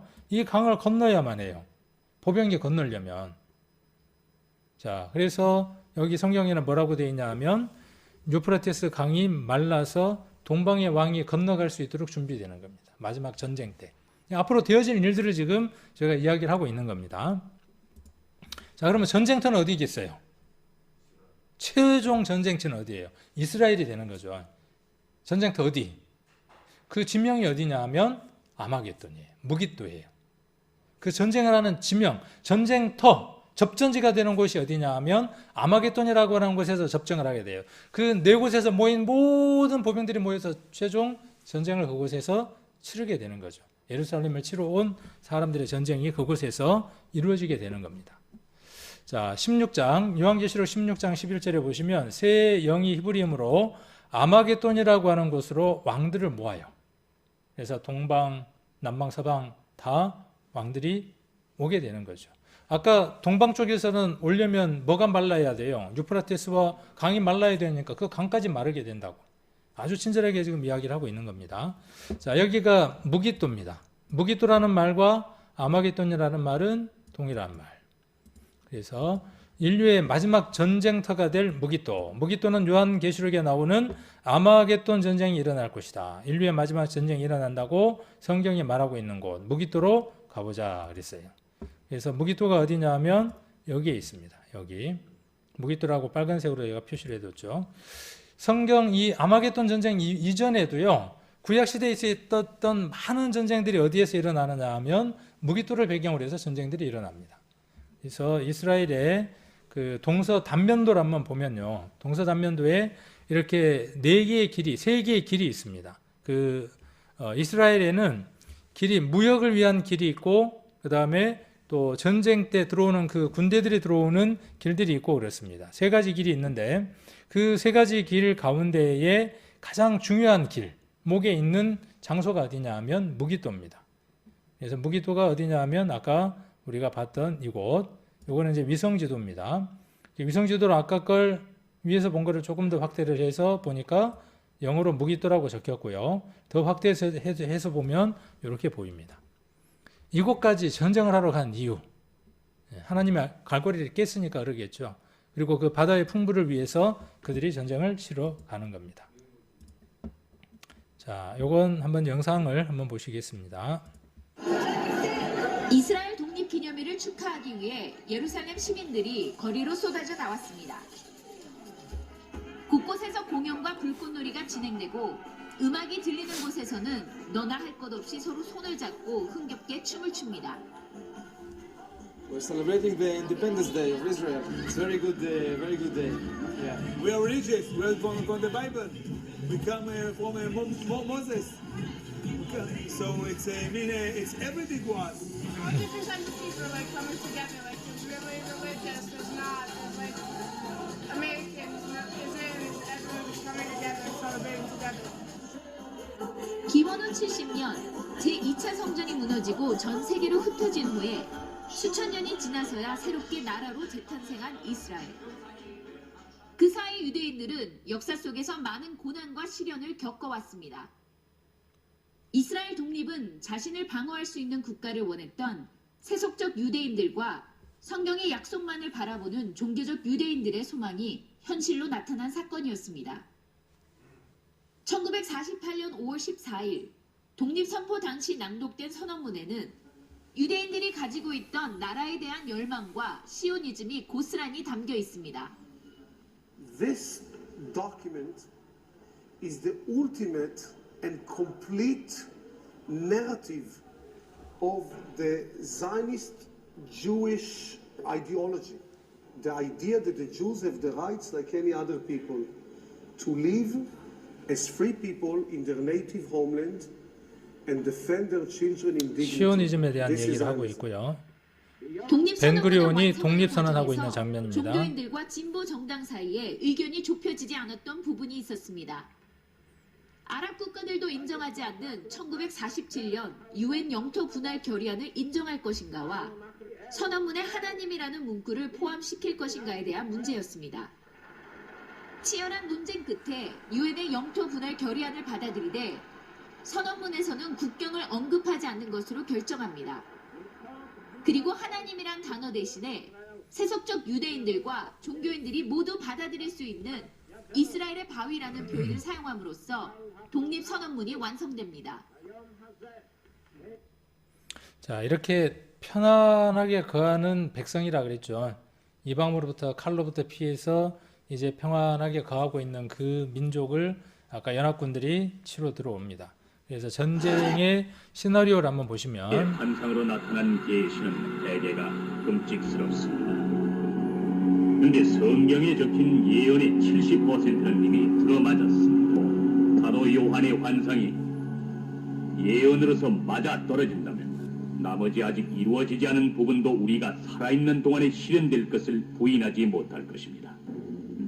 경계의 예고도 없이 모든 사람이 두려워하던 전쟁이 중동에서 터질 것입니다. 러시아인들은 이 사태에 대응하여 중동으로 밀고 들어와서 성지를 점령하게 됩니다. 그들은 땅을 뒤덮는 구름처럼 큰 세력으로 주인 노릇을 합니다. 이와 때를 같이 해서 계시록에서 동쪽의 왕들이라 적혀있는 중공이 2억의 병력을 동원하기 시작합니다. 동과 서의 병력이 중동으로 몰려 들어옴으로써 역사상 최후의 싸움이 될 무대는 설정되는 것입니다. 인류가 수세기 동안 두려워하던 대결입니다. 바로 아마겟돈의 예언이 이루어지는 것이죠.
이러한 일들이 있을 것이라고 성경은 기록하고 있고 많은 기록 매체나 양산물들도 성경에 있는 내용들을 인용을 해서 이렇게 만들어져 있는 것들을 볼 수 있습니다.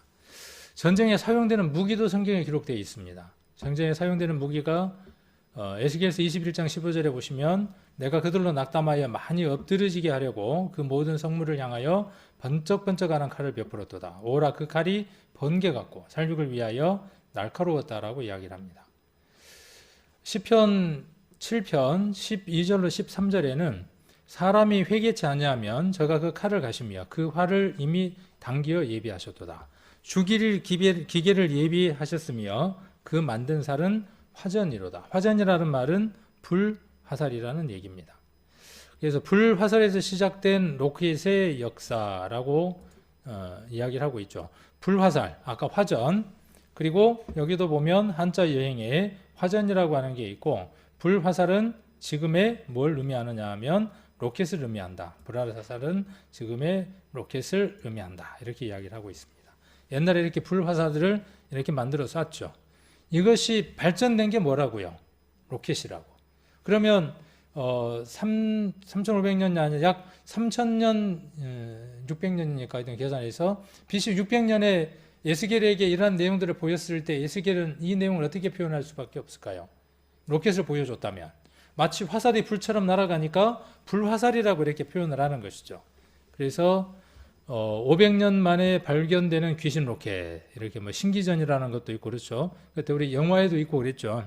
이렇게 불화살을 쏩니다. 요거는 이제 이동식이 되는 거죠. 이동해서 불화살을 쏠 수 있는 것이죠.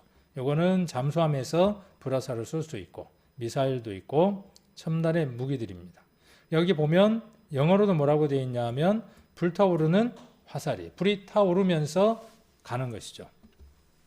또 에스겔서 21장 14절에 보시면 그러므로 인자야 너는 예언하여 손뼉을 쳐서 칼로 3번 거듭 씌우게 하라. 이 칼은 중상케 하는 칼이라. 밀실에 들어가서 대인을 중상케 하는 칼이로다. 이 칼이 희한한 칼이에요. 칼을 몇 번 거듭 씌우라는 거냐 하면 3번 거듭 씌워라. 위험하니까. 칼이 위험하니까 칼 날 때문에 상할 수 있으니까 3번 씌워라. 이렇게 지금 표현하고 있는 겁니다. 중상케 한다. 한번 슥 하면 많은 사람이 죽는다. 밀실까지 들어가서도 사람을 많이 중상케 할 수 있는 칼이다. 이렇게 이야기를 합니다. 이 칼이 지금 이렇게 이야기를 하죠. 핵의 칼이라는 거죠. 핵을 뭘로 지금 표현하고 있죠? 핵을 칼이라고 표현합니다. 칼. 칼 그러면 전쟁의 대명사죠. 옛날에는. 그렇죠? 그러니까 전쟁 시에 사용될 수 있는 도구 칼. 지금 시대의 전쟁에 사용될 수 있는 가장 많은 사람을 중상케 할 수 있는, 밀실까지도 들어가서 죽일 수 있는 칼. 그 칼은 무엇이냐 하면 핵이라고 지금 이야기를 하고 있습니다. 이렇게. 그래서 하나의 탄두 안에 여러 개의 탄두가 들었고 하나가 발사되고 난 다음에 그 안에서 다시 여러 탄두가 나와서 여러 지역을 타격할 수 있는 그런 시대에 와 있죠. 그래서 칼로 3번 거듭 씌우라 그랬고 칼에게 말을 합니다. 칼에게 군대처럼 군인에게 말하는 것처럼 모이라고 이야기를 하고 오른쪽으로 가라, 왼쪽으로 가라. 그 군대가 모여진 그대로 빤듯하게 가라. 그렇게 명령을 했을 때 그 칼이 말을 알아듣는다는 거예요. 아까 3번 거듭 씌운다는 그 칼에 대한 걸 한번 보면 아까 핵의 칼이 어떻게 생겼냐 하면 이렇게 생겼습니다. 그래서 한 겹 이렇게 보호하는 형태, 한 번에 폭발이 일어나고 다시 또 한 번에 폭발이 일어나고 또 한 번에 폭발이 일어나서 중상케 할 수 있는 칼. 그래서 이것을 3F의 구조로 이루어진 폭탄이라고 이야기를 합니다. 3중으로 이루어진 폭탄. 그래서 이 3중 폭발이 일어나는 폭탄으로 먼저 안쪽에서 원자폭탄이 터져 방아쇠를 당기고 그 외곽에서 중수소화 리튬이 핵융합을 일으키고 곧바로 최외곽에서 우라늄 핵분열이 일어나서 근처에 있는 모든 것들을 한꺼번에 끝내버리는 그런 아주 무서운 칼입니다. 그래서 몇 번 싼 걸 볼 수 있죠. 3번 거듭 쌓여 있는 걸 볼 수 있습니다. 이것도 마찬가지입니다. 히로시마하고 나가사키에 떨어뜨렸던 핵의 모습입니다. 이거 하나에 일본이 어떻게 했습니까? 무조건 항복했죠. 이것도 원자폭탄, 수소폭탄의 모습인데 동일하게 다 3번 거듭 씌워져 있는 3중 폭발의 형태를 갖고 있다는 겁니다. 칼에게 모이라고 명령하고 오른쪽으로 향하라고 이야기를 하고 항호라는 건 뭐냐 하면 옛날에 군대로 편성된 대열을 이야기하는 거죠. 대열을 이루어서 가라는 거예요. 자, 칼 보고 너 모여. 하나가 아니죠, 칼이. 칼을 던졌는데 칼이 날아가는데 칼 보고 뭐라 그래요? 야, 2개를 던져놓고 모여라. 그렇게 하는 거예요. 그리고 어느 칼 하나를 보고는 뭐라 그래요? 오른쪽으로 가, 왼쪽으로 가, 5개는 반드시 가. 자, 그렇게 할 수 있는 칼이 있냐는 겁니다. 이것을 지금 시대에서는 충분히 이해할 수 있지만 그 시대에는 이대로 그냥 번역하는 거, 하나님이 기록한 대로 하는 거죠. 자, 그래서 좌양하라, 향한 대로 가라. 나도 내 손뼉을 치며 내 분을 다하리로다. 나 여호와의 말이로다. 그랬어요. 자, 이렇게 하나의 미사일 안에, 한 개의 미사일 안에 머리를 벗겨보면 이렇게 여러 개의 탄두가 들었습니다. 다탄두가 들었습니다. 하나가 날아가지만 날아가면서 어떻게 해요? 여러 지역으로 가는 겁니다. 가다가 거기 말고 딴 데로 옮길 수도 있고, 하나가 약하다 싶으면 어떻게 할 수 있어요? 4개를 한꺼번에 보낼 수도 있어요. 지금 시대는 이 말이 어려운 말이 아닙니다. 미사일 발사, 폭파, 전자 오락가듯 조정하는 겁니다. 레이더에도 걸리지 않는 거예요. 낮게 날아서 가서 때리는 겁니다. 이렇게 지금 미사일을 때리는 거죠. 자, 그래서 전쟁의 시나리오, 어느 나라가 어디를 치러 들어가는가, 어떤 무기를 쓰는가까지도 기록이 되어져 있는 모습이죠. 그러면 폭발 때 어떠한 일들이 일어나는가도 기록되어져 있다는 사실이죠. 요한계시록 9장 17절로 18절에 보시면 이것도 전쟁에 관한 얘기입니다. 이같이 이상한 가운데 그 말들과 그 탄자를 보니 불빛과 자두빛과 유황빛 흉갑이 있고 또 말들의 머리는 사자머리 같고 그 입에서는 불과 연기와 유황이 나오더라. 이 3가지 곧 저희 입에서 나오는 불과 연기와 유황으로 인하여 사람 3분의 1이 죽임을 당하더라. 그 핵들이 터지는 모습들을 묘사해 두었어요. 요엘서에도 돼 있고 우리 계시록에도 되어져 있는데 핵이 터질 때 모습이 어떤 모습이냐 하면 이 모습을 갖고 있습니다. 불과 연기와 유황 기둥입니다. 이것을 우리에게 보여준다면 어떻게 우리가 적을까요? 참 어려웠을 거예요. 그런데 에스겔이나 요엘이나 이런 사람들은 쉽게 불과 연기와 유황 기둥이다, 핏빛이다 이렇게 기록하기도 했습니다. 요엘서에는 해가 어두워지기 전에 달이 핏빛같이 변한다 이렇게 기록하고 있기도 합니다. 자, 이렇게 폭발했을 때의 모습들을 찍어 놓은 것들입니다. 자, 그리고 그 폭발물이 터졌을 때 어떤 피해를 입느냐는 거예요. 사람들이 무기로 어떤 피해를 입느냐라고 이야기를 하고 있느냐 하면 첫 번째가 그 폭탄이 터지면 해로 대낮에 지게 됩니다. 해가 대낮에 지니까 어떻게 되겠어요? 백주의 땅이 캄캄하게 됩니다. 어둠이 옵니다. 자, 그리고 어떤 현상이 벌어지느냐 하면 너희 모든 노래를 애곡으로 변하고 모든 사람으로 굵은 배로 허리를 동이게 하고 모든 머리를 대머리 되게 하며 독자의 죽음을 인하여 애통하듯 하게 하며 그 결국으로 공고한 날과 같게 하리라.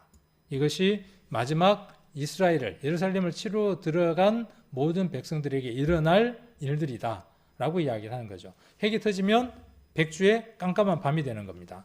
핵 전쟁이 나면 지구는 암흑천지라는 거예요. 어떻게 이렇게 잘 적어뒀을까요?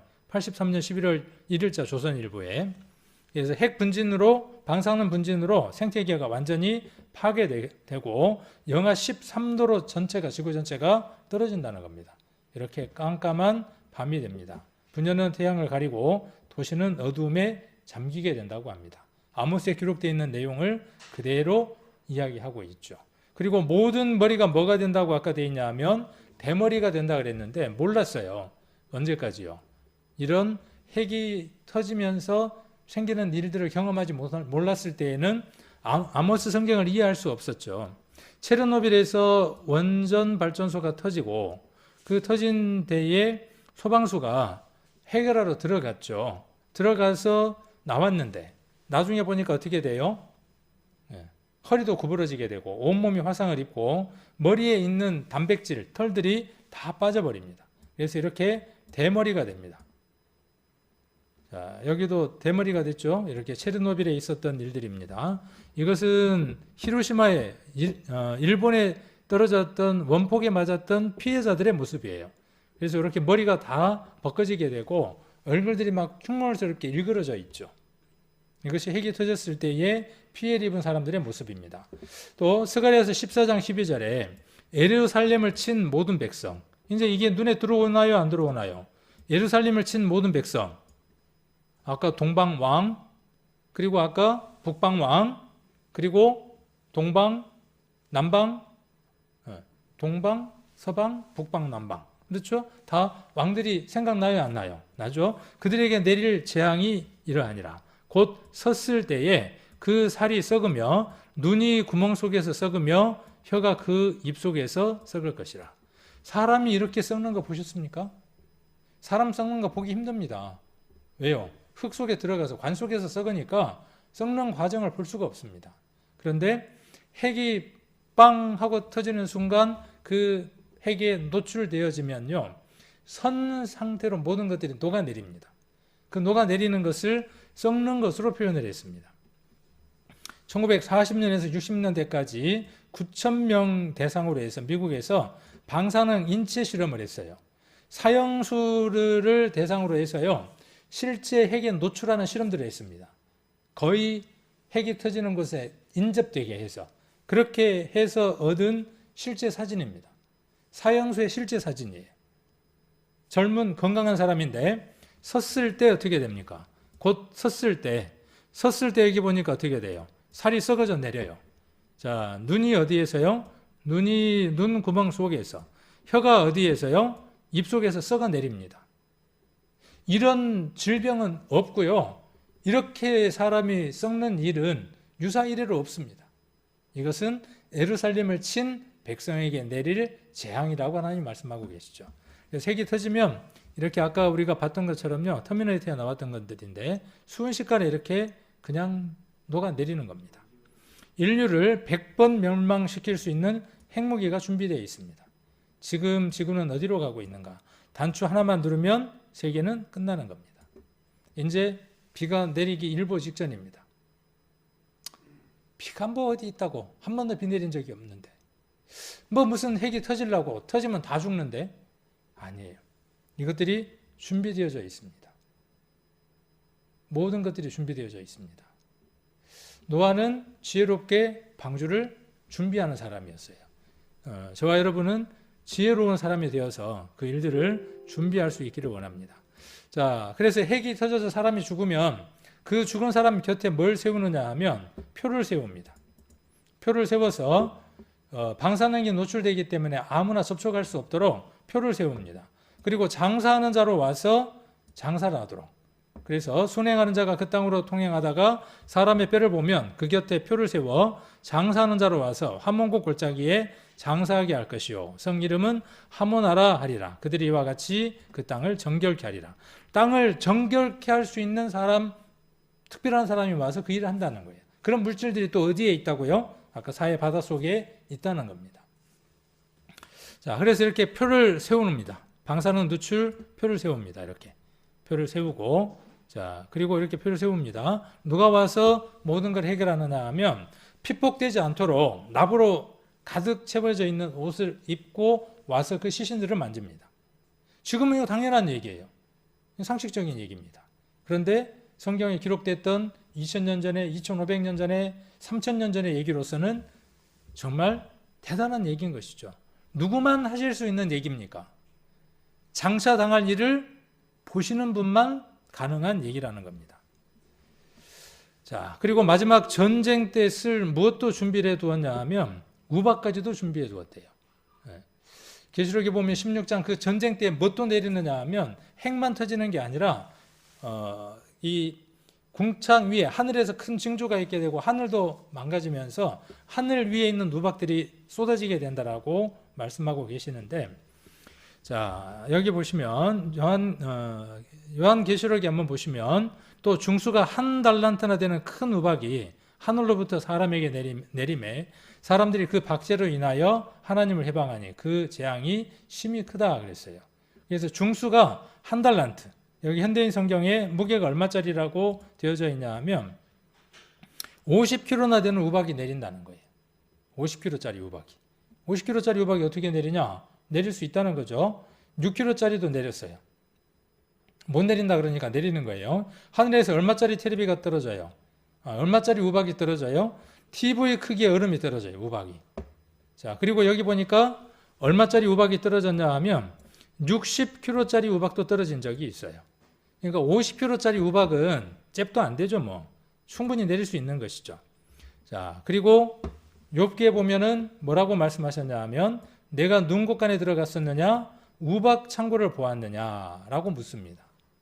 파일럿들은 이 비행을 하다가 어디 속에 가기도 하느냐 하면 실제로 이 우박 창고를 만나기도 한답니다. 그래서 작은 것들하고 부딪히면 살지만 그러지 않는 경우에는 기체가 손상을 입게 되고 생명의 위협을 받기도 한답니다. 그래서 우박 창고가 있고 그 우박 창고는 요한계시록 16장에 있는 그날을 위해서 하나님이 환란의 때와 전쟁과 격토의 날을 위해서 세이브해 두셨네요. 저축해 두셨다는 겁니다. 모든 것들이 이렇게 다 준비가 되어져 있다라고 성경은 말씀하고 계시죠. 자, 이렇게 모든 것들이 다 준비가 되어져 있습니다. 자, 이제 이사야서 45장을 한번 찾겠습니다. 이사야 45장 21절 한번 보시면 이사야 45장 21절 너희는 고하며 서로 이제 말해보라 그 말이죠. 진술하고 또 피차 상의하여 보라. 이렇게 이제 오늘까지 다 들어보셨으니까 이제 가족들끼리도 어떻게 해보고요. 말해보는 거죠. 또 들었던 것들도 진술해보는 거죠. 또 피차 상의해보는 거예요. 자, 그리고 이 일을 아까 이전 일에 어떤 것도 있었고 장차 당할 일들도 있었죠. 자, 이런 일들을 이전부터 보인 자가 누구냐? 예로부터 고한 자가 누구냐? 자, 이전 일이 있을 것도 고하고 장차 당할 일도 말해 주시는 분, 그분이 누구냐 그 말이에요. 그분이 누구냐는 겁니다. 여기 누구라고 지금 말씀하고 계시죠? 나 여호와가 아니냐? 나 외에는 다른 신이 없나니 나는 공의를 행하며 여기다 동그라미를 쳐야 되는데 구원을 베푸는 하나님이라. 하나님은 어떤 분이냐 하면 우리에게 구원을 주시려고 하는 분이에요. 구원을 베푸는 하나님이라. 나 외에는 다른 이가 없느니라. 너희는 앞일을 말하고 진술하여 보아라. 함께 의논하여 보아라. 누가 예로부터 이 일을 들려주었으며 누가 이전부터 이 일을 알려주었느냐? 나 주가 아니고 누구냐? 나밖에 다른 신은 없다. 나는 공의와 구원을 베푸는 하나님이니 나밖에 다른 신은 없다. 이렇게 말씀하고 계시죠. 자, 그래서 그분이 말씀하시는 주된 요지가 뭐예요? 자, 베드로후서를 한번 보겠습니다. 베드로후서 3장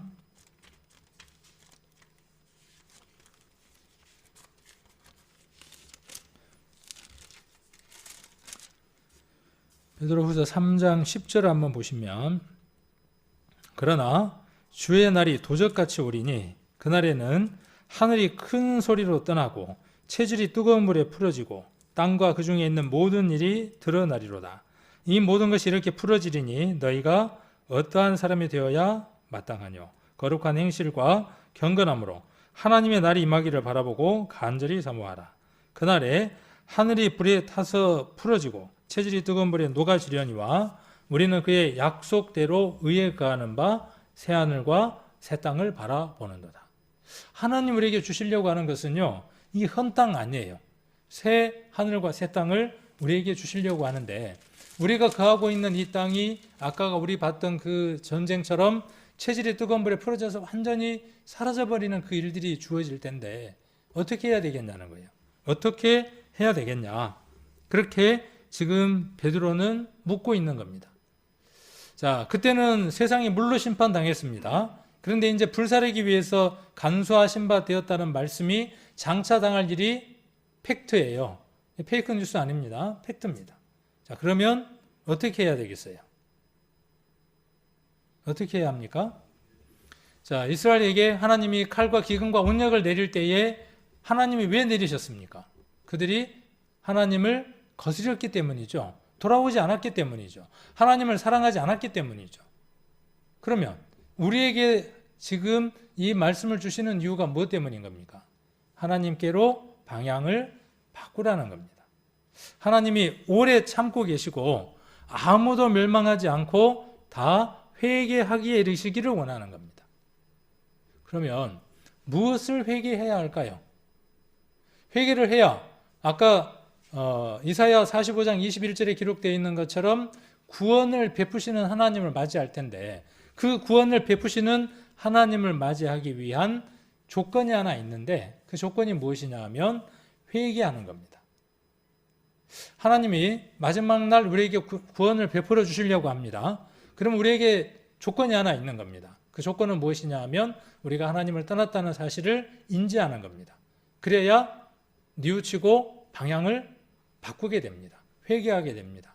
그래서 내일은 우리가 무엇을 회개해야 하는지, 어떤 것을 회개해야 되는지를 살펴보는 시간을 내일은 가져보도록 하겠습니다.